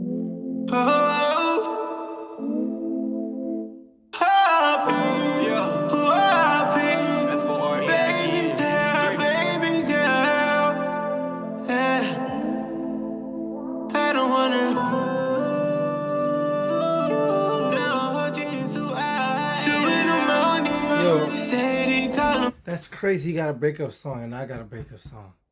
I didn't even hear this, bro. I don't wanna hurt you anymore. And you love me and I got you screaming and moaning, screaming it loud. Hey, I don't wanna fuck you anymore. You said that you love me. I don't wanna love you anymore. You can keep your love.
That's fine. Let me see about my breakup song.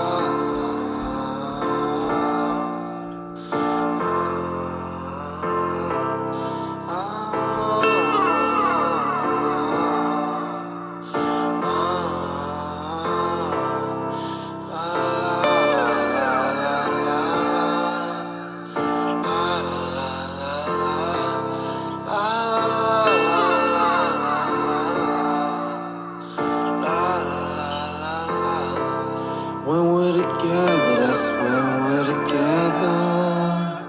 That's just how I feel. I've been waiting to say that it's over. Don't know why that is. Just know it's over, babe, it's over. Because I want it to be over. I don't want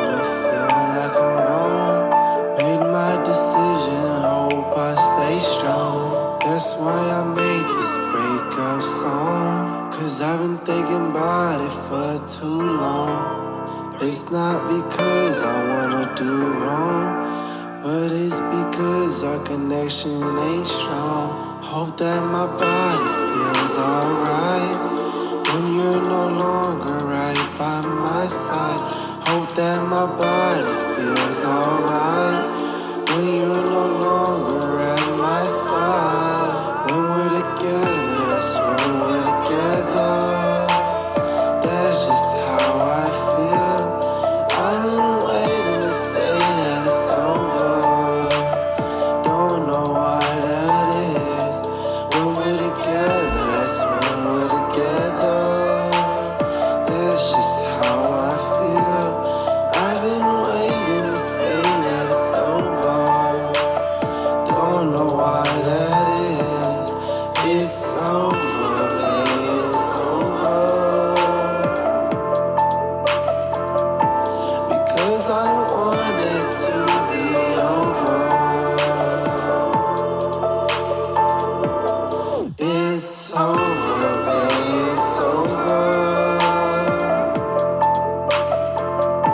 Because I want it to be over.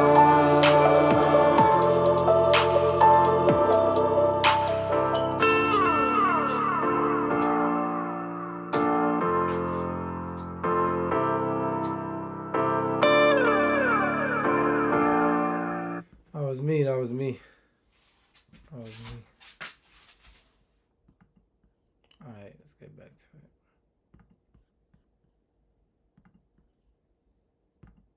So that's what I'm trying to get at. The foundational thought, the organizing principle of Santa Fe Yes. in the high physics lab at Los Alamos, Right. which had been the headquarters of Manhattan, and the Trinity Project, right, the bomb. Yes. So you're talking about the elite, the high priest Of physics. of physics. Yes, sir. Which, high priest of physics, some subset of that is also mathematics. It's math. Yes, they're both similar. Project out. One of the tools you want to do is to make sure that in this complex system, the finance system, I'm doing a lot of this for philanthropy and a lot for the good of mankind, but also to be able to understand this complex system, the most complex outside of maybe our body, of the financial world. Yes. Did they create tools, or were you smarter in then the mid-aughts, 15 years later, than you had been then because of work that was done at Santa Fe? No, it was great. But in fact, most of the money, most of my philanthropy in the area of can you describe things that appear to be unexplainable by mathematics, and can you fund people who have new ideas? And unfortunately, when someone thinks they've been able to, there was a man, Stuart Kaufman, when they think that, okay, I figured out how to be able to predict the unpredictable, what appears to other people to be unpredictable. But my system, in those days it was called genetic algorithms, can predict what things will happen, then they all want to make money. So they use their systems to try to figure out, they know they have figured out the way to make money because they figured out the unexplainable. They try, they go bankrupt, and we start again. So with a cold view, what I've come to realize is that the attempt to mathematize, formularize, or what in your prior work, to understand what really is, in today's world, still unexplainable, is impossible. They're miracles.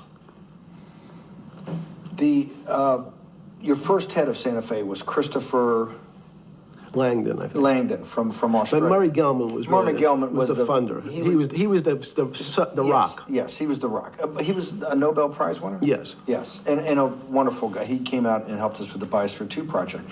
He came with Chris Langdon. Yes. Chris Langdon was the operator, the day-to-day guy. Chris was doing artificial life. Right. Murray tried to lead his own artificial life. Yes. When Chris came to Biosphere 2 for the first big conference we had in 1994, he was one of the most impressive guys there among all the world's elite. Kew Gardens, the Lawrence Livermore lab, the labs at Sandia, all the major universities, Lamont Doherty, all the big Earth observatories, Woods Hole. What set Langdon apart. My dog don't smell too good right now, so I'm smelling my hands. thought, and the reason I invited Santa Fe to be part of it, was Langdon actually made a presentation that everything, and he was making this to scientists, a lot of marine biologists, a lot of people that are just beginning, Wally Broker and people who were just beginning the study of climate change, at that time called global warming. That he made this compelling presentation that everything's really mathematics. Yes. It's all just back to math. And you have to, all these experiments you do, you're not, one of the reasons they're not considered by the high priest in physics as being real experiments is that they don't have a mathematical basis to it, and everything has a mathematical basis to it. Langdon seemed like a radical visionary. What happened to that concept? You go back 350 years. So you have Isaac Newton, you have Leibniz. From move forward, you have people like Heisenberg and Gödel, and what every one of those mathematicians and philosophers came to understand is that there's something there's numbers can describe certain things, approximate certain things. But in fact, trying to put measurements and numbers on other things that are really unexplainable is folly. So 300 years ago, they said that unexplainable realm was God. And people who attempted, in fact, to explain the unexplainable, who said, yes, I understand the unexplainable, were charlatans, they were the occults, they were the astrologers, they were the con men. Alchemist. Yes, well, no, alchemist was, in fact, they believed that there was a way to transmute one metal into another. In fact, they always wanted to see if they can create gold. There's no reason, if you think about it, they recognize that one metal is different than another metal because it has some additional pieces to it. It has additional neutrons or protons or electrons. So because they thought it was a machine, they believed it was a machine, if I can take 5 protons and add 5, that gives me 10, I should be able to get gold. So move everything around inside these systems, the molecules transmute one molecule into another, and if this molecule I've transmuted it into is gold, I'm a rich man. It's back to money. But there's something strange happens. Isaac Newton says, this is really weird. If I want to push a ball on the table, I have to touch it. Maybe I have to blow on it.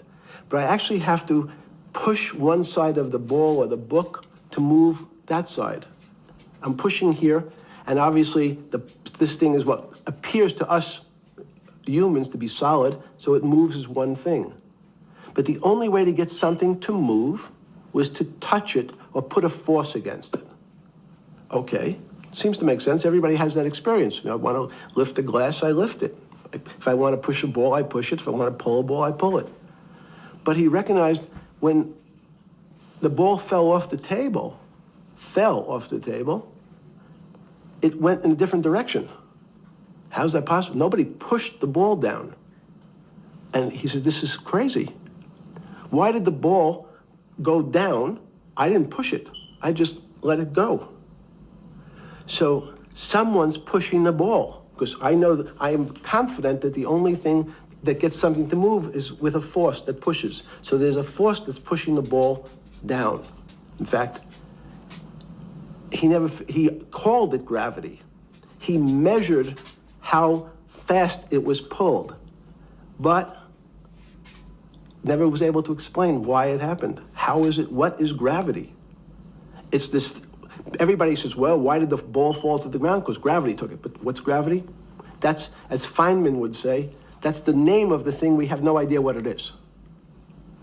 This goes to Santa Fe. They were trying to explain the unexplainable.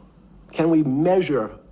Can we figure out a way to predict the stock markets using these types of chaos complexity? Before we get there, let's walk back through it. Let's go back to Newton. Sure. Pre-Newton and then Newton. What did Newton solve that for millennia up to Newton had not been solved? And then I want to go forward all the way to Santa Fe of what they were trying to solve. Let's start with just 2 or 3 of the basic guys, but let's go with Newton. What pre-Newton, it was what? And then why is Newton such a a genius. In such a, in the, I think mathematically, they told me one time, I've seen there's been 115 billion people roughly that have lived on the earth. And of that 115 billion, Are you sure that's a number? That sounds very high. We only have 7 now. I think in the history of the earth, I think it's, I'll pull up the stat for you, but I think it's 115 billion people, they figure. That probably is inflation, that's why you see. Have lived on earth. But he's one of the handful of the most important. What did he solve for? Why is he so important for how we live today? And then we want to go through Leibniz and the other 2 or 3 other major ones to get us to Santa Fe. Well, it's a long journey. This is the heart of what we're trying to do. Let me take a bit of a detour just a second. What if you went to high school and the last year in your high school, you took calculus. So Isaac Newton sort of invents calculus. Well, that sounds invents, mathematicians. To torture seniors in high school before they graduate. Yes, but obviously, no, yes, the answer is yes. Certain people could never do calculus. Why is that? Why is calculus why is that the dividing line between, to me, people who can handle that and can go on to do certain things, and people just hit the wall, even if they know math? It seems to me that that calculus is the thing that changes. It bridges. That's because it's about the theory of change and the theory of how things change. It's a great question. But in fact, what calculus does is it's somewhat philosophical. That's why mathematics is Newton wasn't a mathematician, he was called a geometer. That's what they used to call themselves. They understood geometry and numbers. But there's an old conundrum where it says, and during Pythagoras' days, Zeno's paradox it's called, where they said, well, if the wall is 2 feet away from me, and I take 1 step that's halfway to the wall, that'll be 1 foot away. And if I take another step that's half again, that'll be half a foot away, and then 1/4 of a foot. I could walk forever but never touch the wall. Doesn't sound realistic, doesn't make any sense in our real lives of the physical. But what Newton understood is many problems were like that. Many things approached the wall, or in calculus, approached the limit, but never really reached it. So he said, it's okay, you don't have to reach it. We can do lots of the mathematics as if it was so close, it was almost there. And we could do lots of mathematics almost being at the limit. And this is really important, Steve, for today. Because most of the science up until today was things that are starting to approach the limit. Yeah, I think that was the lady that he got locked up with. That ratted him out. That keeps, snooping back in. Her ass. Jeffrey, I wanna fuck. Jeffrey, I got some more kids downstairs. Alright, let's get back to it. Because most of the science up until today was things that are starting to approach the limit. You were taught in high school that if you had 1 divided by 0, if you remember your high school algebra, you were told, what's the answer to that? Is there an answer to 1 divided by 0? No, if you were in high school, I'd say, stay away from it. It's the boogeyman. You could write it down as it's undefined. It's not able to be determined. There's a bunch of things. But in fact, 1 divided by 0 is a strange things happen. It's a world of the strange. And what I'll explain to you after is that when you get 1 divided by 0, you get into a world we don't know what happens. The answer is it's not explainable. We can call it things like undetermined. We can have a convention to say it's X, Y, or Z. But in real life, we don't know what happens when you are actually at the limit. So Newton thought the same concept is that the limits were God. You got close to God, but you could never be God. He had this sort of religious interpretation. Okay, I want to go back to Newton. Why is Newton such a big dividing line in mankind's history? What is it about Newton? What is it about what he's trying to solve? What did they not know beforehand? And what? Because we live to a degree in a Newtonian universe, although I realized later it was subparticle atomic physics, but at least for a while it was Newtonian. So what's the dividing line? Why is he so important? Why is he an inflection point in mankind's movement from the swamp to the stars? It's a great question. Stars was by Kepler. What Newton starts to allow us to do is to make accurate predictions. Remember that we've talked about that with money, about the things in our physical world, how cars, he didn't have cars then, how horse carriages moved, how bowling balls moved, how pool cues and pool table balls. Had people tried to solve that before Newton? Had Many, people many. tried it? Heraclitus or Plotinus, Pythagoras, had these greats that we hear about, had they tried to solve the same problem? Not the same problem. They try to, again, what Pythagoras does, he starts to figure out this relationships in triangles. For example, everyone knows the a squared plus b squared is equal to c squared, that Pythagorean theorem, which is basically says these shapes in a triangle, each side of the triangle has a fixed relationship with the other two sides. That's strange. He knew, again, but it was all numbers. This was a system of things in the physical world, and Pythagoras says we can start putting numbers on things that help you predict how they will behave. You can add two triangles and make a square, some different shapes. They were looking at geometric forms. Newton says, well, I want to know how planets move. I want to know how things around me move. Can we find formulas? Can I find formulas that explain what I see in the physical world, how physical things interact and how they describe one another?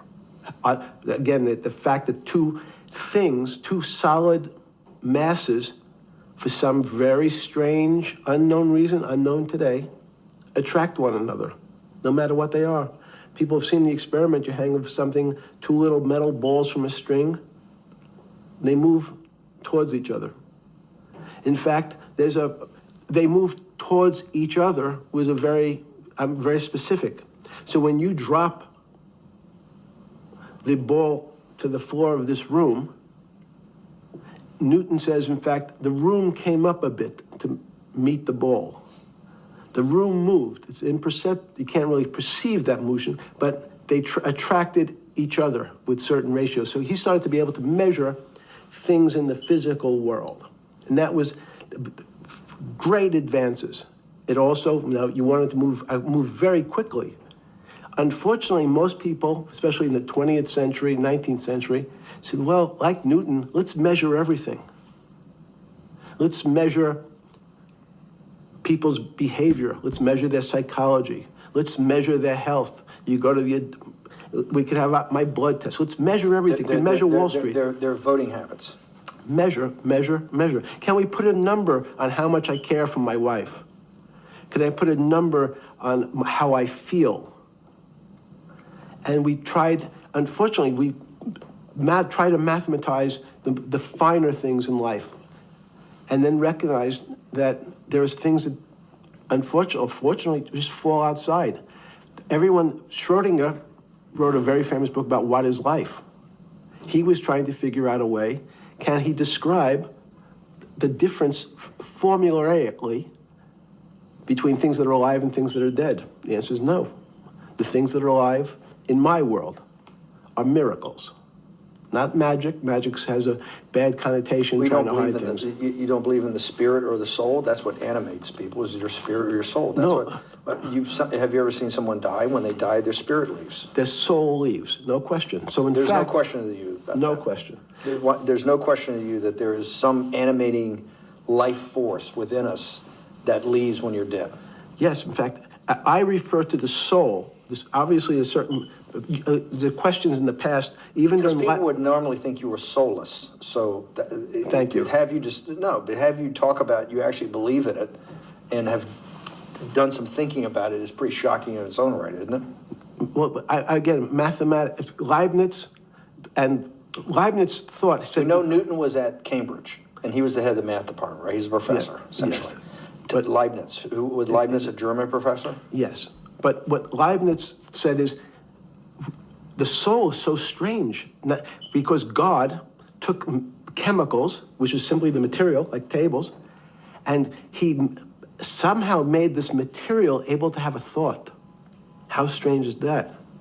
Not only does it have a soul, but some way it was put together that this material substance is able to think. So when you say to me, it's obvious to everyone that there's such a thing as a soul. Now, if you're part of the Charlatanville, you'll try to explain it to people.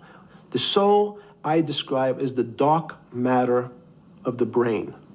Why is it dark matter? Because in high energy physics nowadays, you hear terms of dark matter, dark energy. Again, terminology, it's a complicated term. Why is it dark matter? Because we can't see it, that's all. What do you mean you can't see it? Well, somehow we see something moving towards this area of darkness. Something, I can see this thing. This appears to me to be empty, it's just black, but I see it being drawn this way. So I say, well, I know if this were matter, that would follow that equation. If this was solid, it would explain the way this particle moves. But I can't see anything here. So I'll just call it dark matter. And I'll say, I don't know what it is, but it behaves as if there was something there. The soul is obvious to everyone that there's something different between things that are alive and things that are not alive. But we have no idea what it is. It's currently unexplainable. I believe we need an entirely different system of analysis to try to figure out. But Sorry. No, with Newton, with all his chemical studies and things he worked on the spiritual side, Leibniz that just talked about the soul, Schroeder talked about what is life.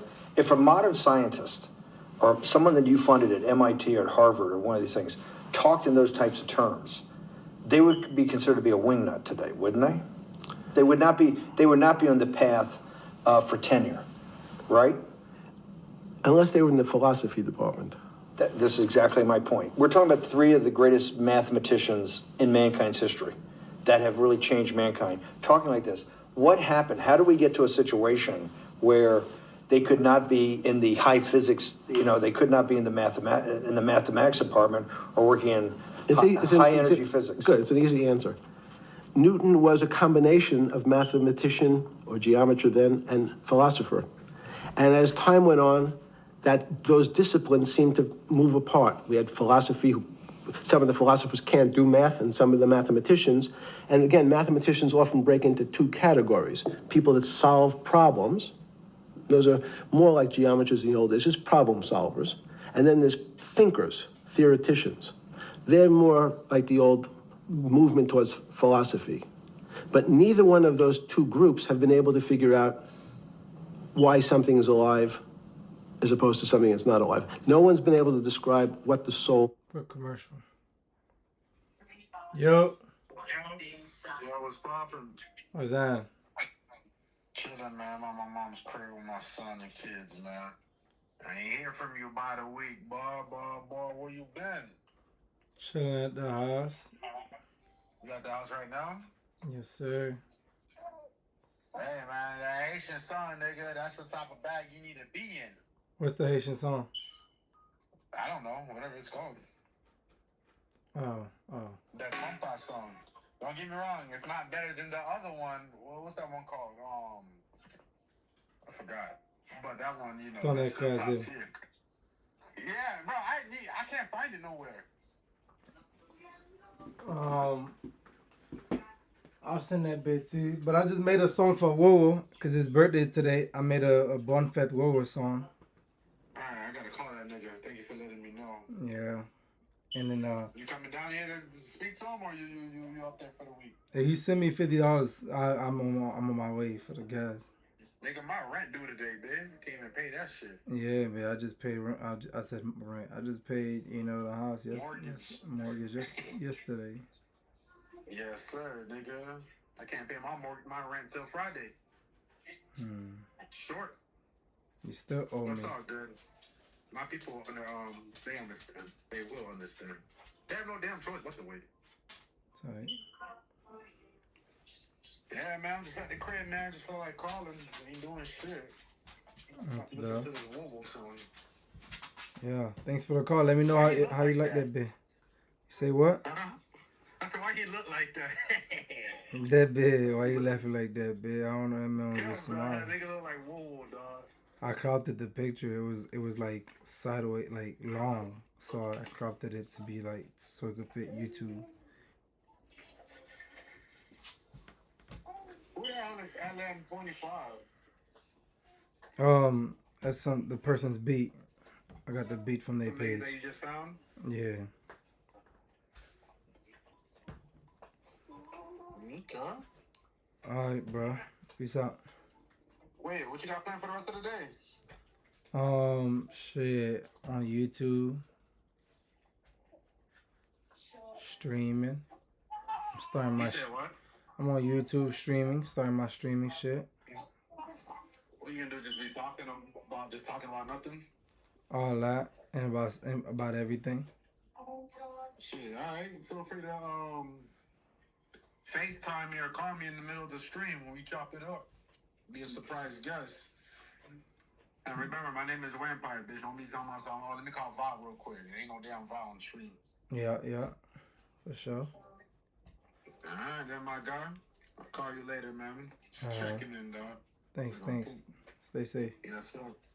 You too, dog. We all know it exists. And I think what we need is science is a bad word. I think science only describes the things we already know about the physical world. In fact, there's an argument that the physical world that we see has been created out of our systems of mathematics. Mathematics, everyone knows mathematics describes the physical world much greater than it should, unless my view, the physical world really comes out of conscious beings that have mathematics. So they create it. This table appears to you and I to be solid. To a bat, because we have light that's bouncing off the table into our eyes, it appears solid. If instead of eyes that responded to wavelengths of visual light, our eyes responded to radio waves, the radio frequencies, it's not different, it's the same type of frequency as light, but different speeds, the table's invisible. We know that our phone works in this room. So the waves are coming through the windows, the waves are coming through the walls.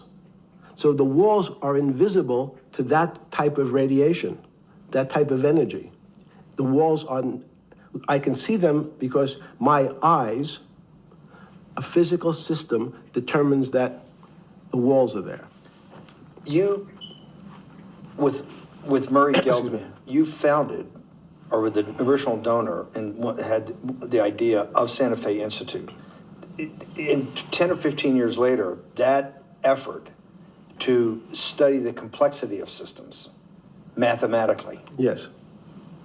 Was It's a essentially total failure. Yes. A total failure. Total failure. Why is that? It's the failure of science because, in fact, if to some extent, science doesn't describe romance. I don't know why I'm attracted to somebody. I don't know. People are attracted to each other, and everyone has the same feeling. They've seen someone walk in the room, and they say, oh, that person gives me a creepy feeling. Science has tried to describe, science doesn't describe what creepy feelings means. They just know it's a creepy feeling. I think women, as I said the last time, have an intuitive sense. What is intuitive? They have intuition, they have feelings, and they're able to deal in the realm of things that men, especially men like myself, find unexplainable. Women have intuition men see things a bit differently. Men want to measure everything. Women are not really that interested in measuring. In what you're saying in macro terms, you actually think science, mathematics, maybe ultimately technology is moving to that more intuitive? I think science and math are old-fashioned. I completely disagree with the creepy shit that he just said.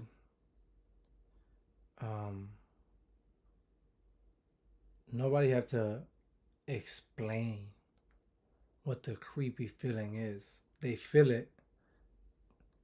It's very important for them to act upon those feelings. Like if I feel like, okay, this person's a creep, I'm not gonna stay by them. I don't need to explain why I think this person is a creep. Nigga, just stay away from, just stay away. Is the perfect question mark? I don't think science need to explain everything. Everything doesn't need a definition. You just know certain things. And unfortunately, people are still taught that they have to learn algebra in school and certain things in school, as opposed to learning to have an emotion. Is this what Larry Summers was trying to get at? Maybe he didn't say it perfectly enough, but what he was trying to get to in that system, the systems we study today, the way mathematics is either taught or understood, that women just haven't gotten up to the highest realms of engineering or physics or mathematics because of that. And you're actually implying that there's a either new branch of science, or we've hit an inflection point like in Newton that's going to go in a... Newton took mankind in a different direction because he was able to measure. Then you had subatomic, non-Newtonian physics later. Are you saying that you think there's another developing field that's coming up that may take us, I don't know how many decades to get our hands around, but that's what's evolving out of this? Yes. Yeah. In fact, I think that mathematics, it's not the end of science. Every year someone says it's the end of, we can't discover everything. There's lots to discover with relationship to the physical world, but we know a lot already.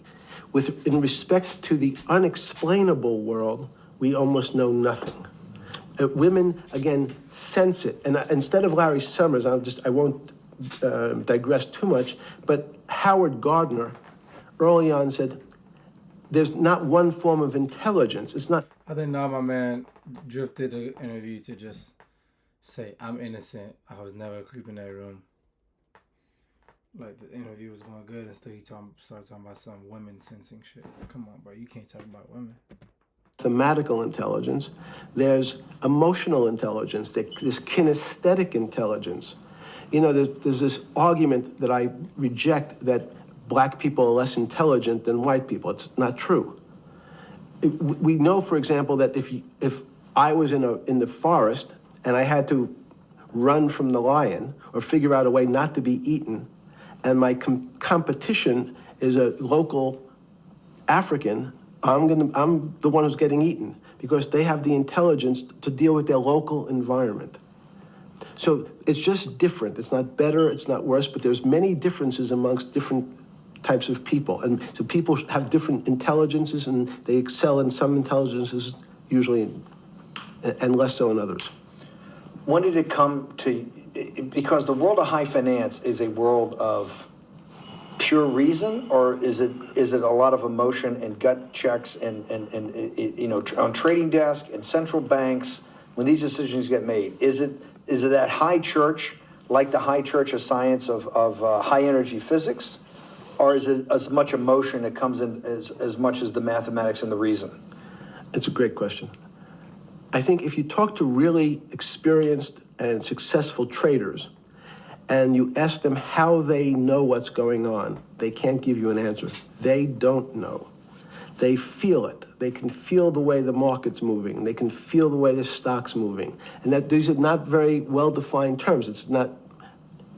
It's difficult to put in mathematics terms, how did I feel it? You could look back and make guesses what I was seeing.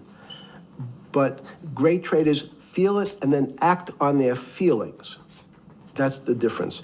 Many people feel it but are afraid because they want a mathematical justification before they take that next step. When you first got on the trading desk at Bear Stearns in the late 70s or mid 70s, were you shocked by how little actual understanding of mathematics that the traders comprehended? Yeah, well, again, we had a Texas Instrument calculator. Most stockbrokers, especially before 1975, if they were good stockbrokers, could add. That's about it. They could multiply. If you could multiply, you were already in the top 15% of stockbrokers. Stockbrokers simply meant there's a story. When I went to the first person, I had no money. And I said, how much money do you make a year? And he said, $400,000. I said, impossible. I'm making $10,000. That's probably more than your family had made in its entire existence. Yes. And he makes it in a year. I said, what do you do? And he said, it's too complicated for you to understand. Which is what the main thrust of Wall Street people, they want to tell you it's too complicated. Because if you understood that that person was simply, he had a brother-in-law, in fact, in this case, who ran the pension fund at General Motors. His brother-in-law would call him and say, buy 1,000 IBM. He'd hang up the phone, he'd write it out on a ticket and walk it to a window. That was his entire skill set. Hello, write what my brother-in-law says, walk it to a ticket window. Give me an example when you were on the trading desk in the early days of Bear Stearns of a time that you felt either complete uncertainty or you saw total panic, where something was happening that people couldn't foretell and that they were like in an airplane cockpit where it's going wrong. Walk us through that. In 1978, I think it was, across the news wires, there had been a collapse of the currency in Thailand. On the other side of the world, had no relationship to me. I wasn't sure where Thailand was. But the fact that a currency, a country's money, had all of a sudden dropped tremendously in value, affected the rest of the world's markets. And people panicked because they'd never seen that before. A very small part of a very complex system had a shock throughout the whole system. So prices on Park Avenue apartments, the bond markets, the stock markets, every started to gyrate. You know, there's an old mathematics expression that if a butterfly wings in Mexico make the wrong turn, it spins out, and eventually, by the time it gets to Canada, it turns into a tornado. So these are part of complex systems. So yeah, Wall Street in certain parts. Santa Fe Institute was supposed to actually come up with a formula for that, for the butterfly wings. Why in 15 years did you reach the end of at least that experiment? Every attempt to, that's why it's so exciting now, because I think certain people are starting to realize that there's so many things that are unexplainable that we have to think about them differently. Music is a great example. It's a common man's example. You know, when you hear a certain song, it makes you feel a certain way. How does it do that? We don't know. We can't mathematize it. And even that music, Steve, nowadays we compress music. When you have a violin, it's compressed onto your iPhone. So what does compression mean? I'm taking lots of information and I'm cutting it into lots of pieces and squishing it together. And when I squish it or compress it, I have to take out lots of pieces, but I say that they're not very important pieces. It's those pieces that we take out when we compress data, to me, are the most interesting parts of life. You just said a while ago, part of this new search for science may go back to when people were actually talking about a soul, and you said there's no doubt in your mind that there is a soul. Describe for me what you mean by that. What do you mean by soul? What do you mean soul different than the physical analog body that we're seeing on film right now? It's difficult to describe in words. I mean, I'm not a poet. Poems get a little closer to what that really means. But even the concept of what is life becomes complicated when you deal with plants and seeds. Is a seed alive? I don't know. Certain people would say, no, it's dead.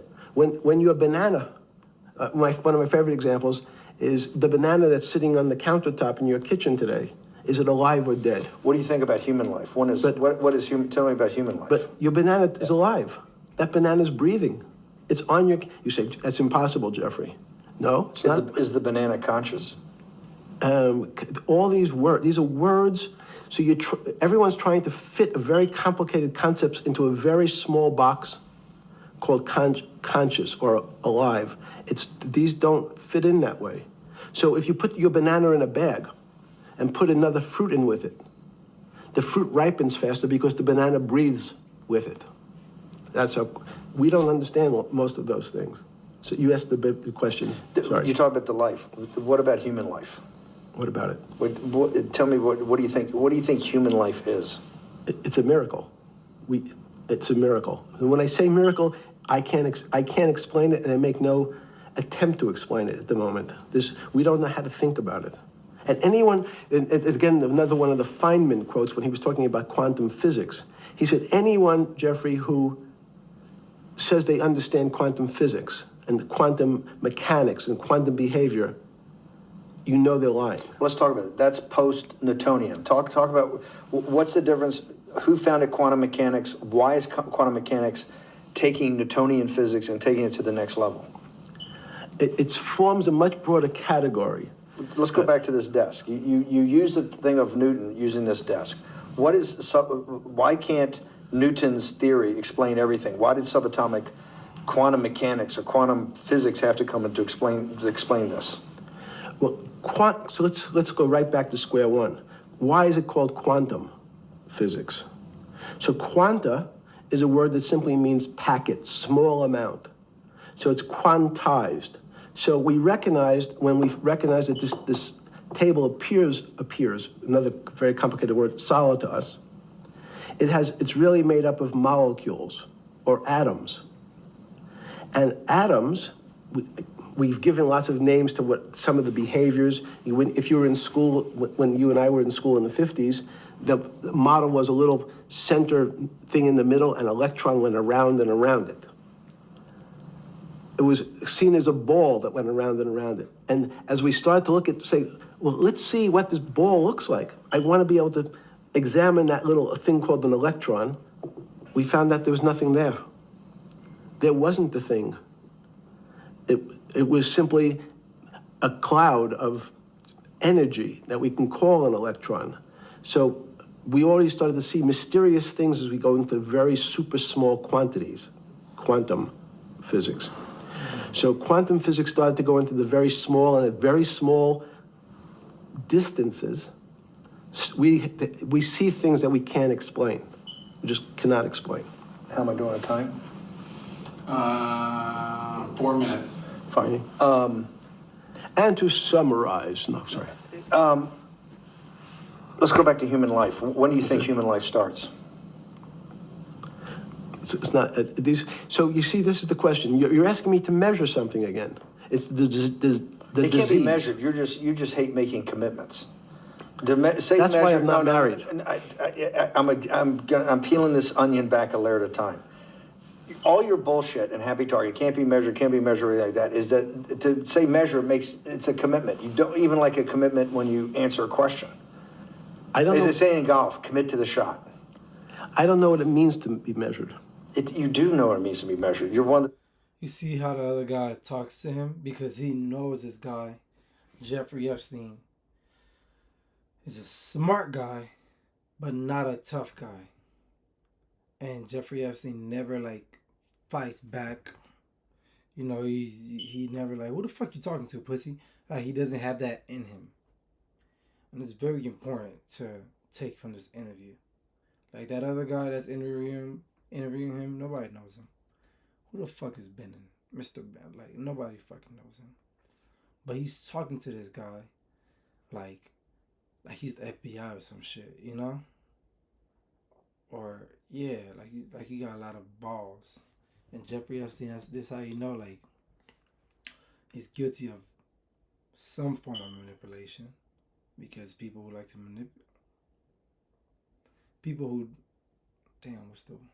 I'm gonna just say, people who like to manipulate people that's less smarter than them um, battles with shit like that, you know.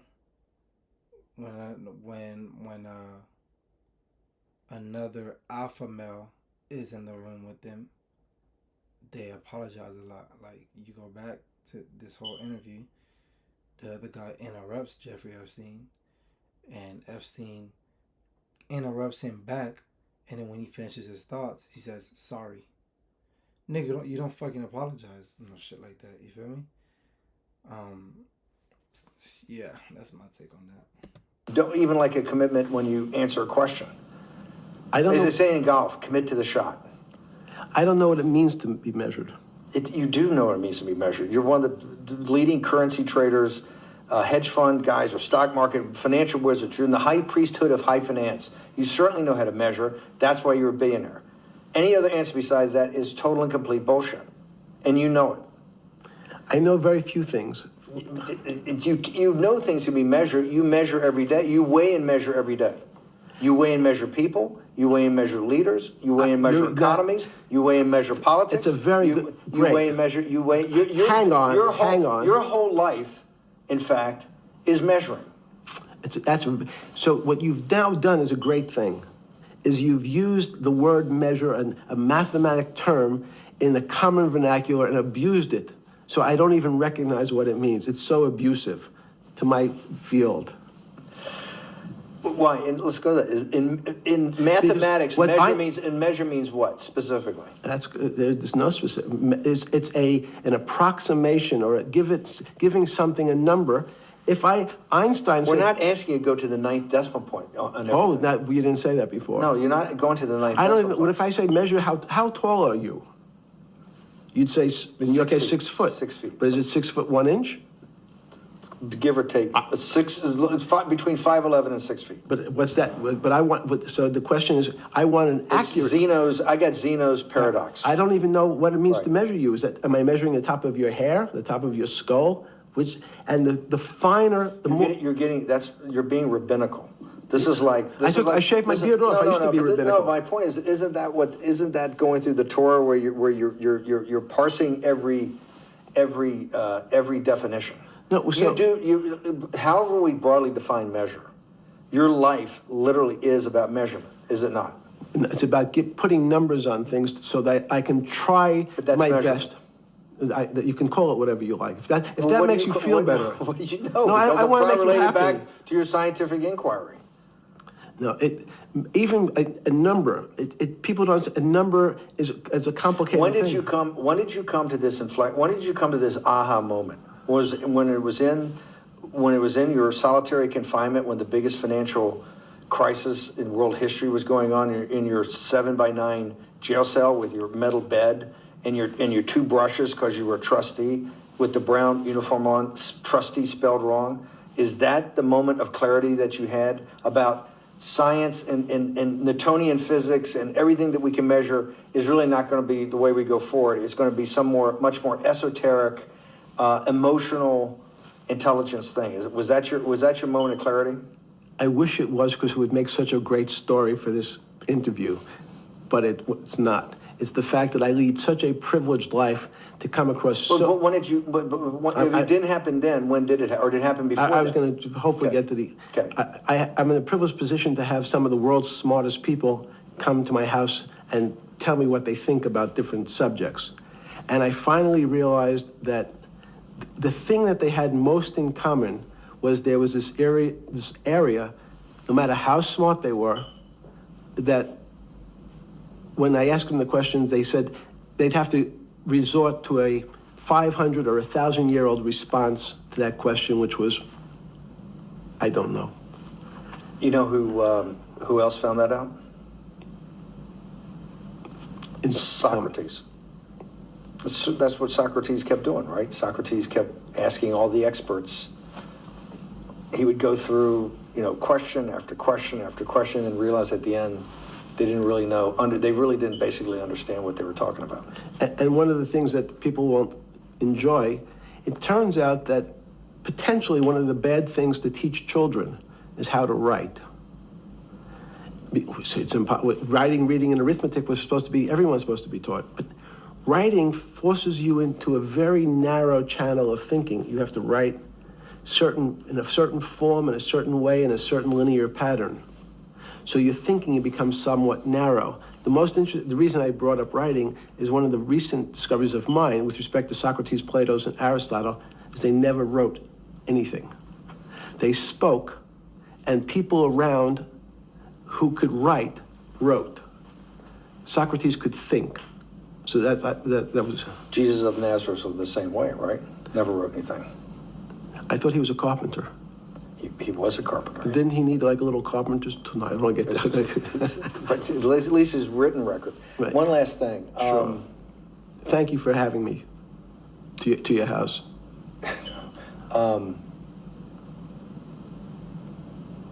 Vegetable juice. Let's go back. Look what vegetable juice does. When did that, the beginning of that, was there any one aha moment in all these great thinkers? Did it happen before 2008? Was it after? That came up over, I know, many years, but when did you actually realize, hey, something new's got to be developed? Yeah, that's great. Is that because, again, I'm privileged enough to have people around me who've given lots of philanthropic gifts to institutions of higher learning. And when I said, the impact, how do you judge the impact of your giving? And we sat down and said, no really new ideas have come out. And I realized that, of course, it hasn't come out because we've been looking at using science and mathematics, and it's the wrong tool. It's obvious. Institutions that are set up and try to put forward knowledge and understanding and truth, should they take your money? Derek Bach at Harvard said, taking money for good causes is a good thing. So if Hitler took all the gold out of the teeth of the Jews and said, I want to give this to Heidelberg University to fund the Leibniz chairs so that I can study high energy physics, Derek Bach would say that was fine? Again, it's these questions are questions where good people on both sides, like your Charlottesville, could differ. I don't know the answer to this question. So tell us the two.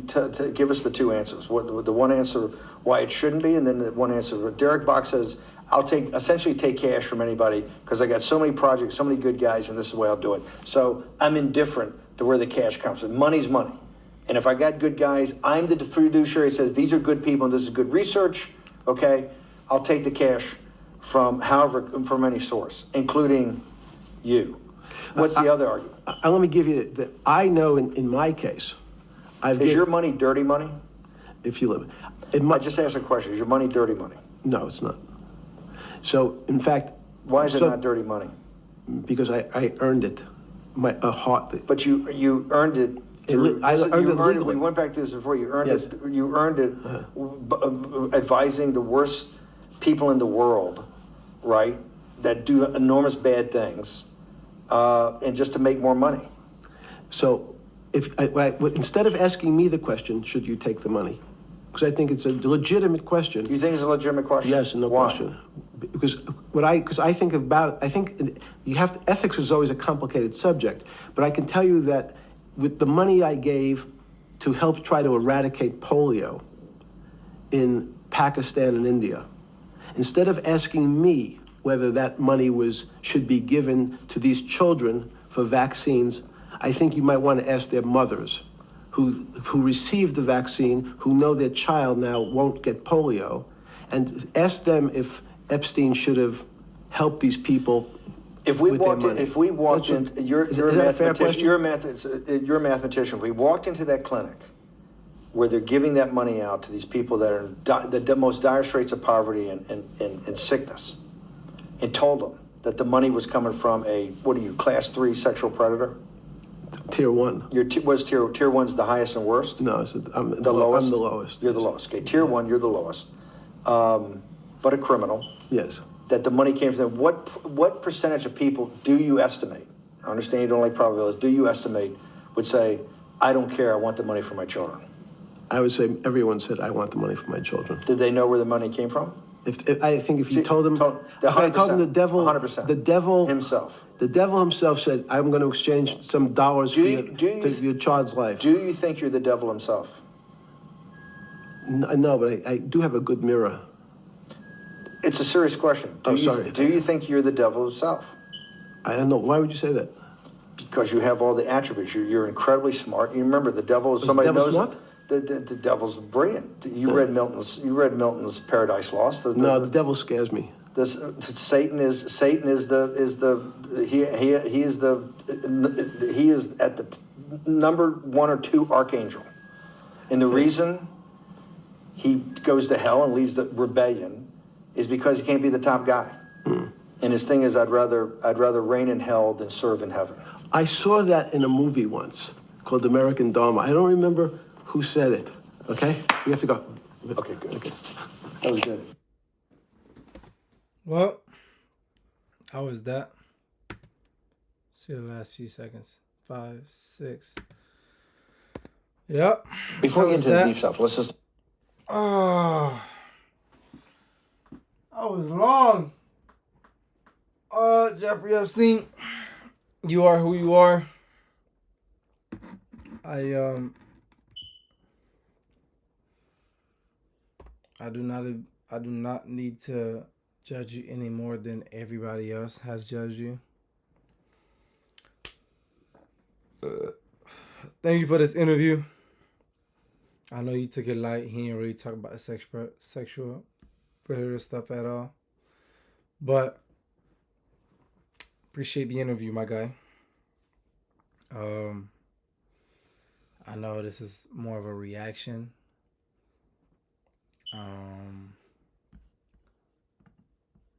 And I don't know if I reacted like the way I was supposed to.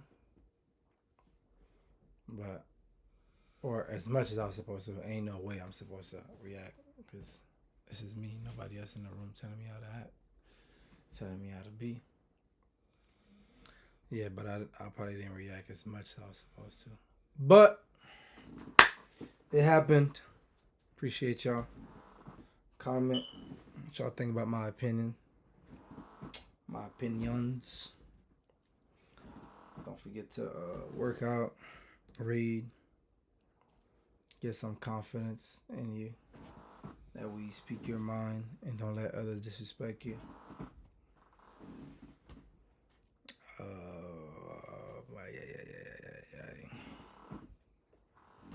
Type shit.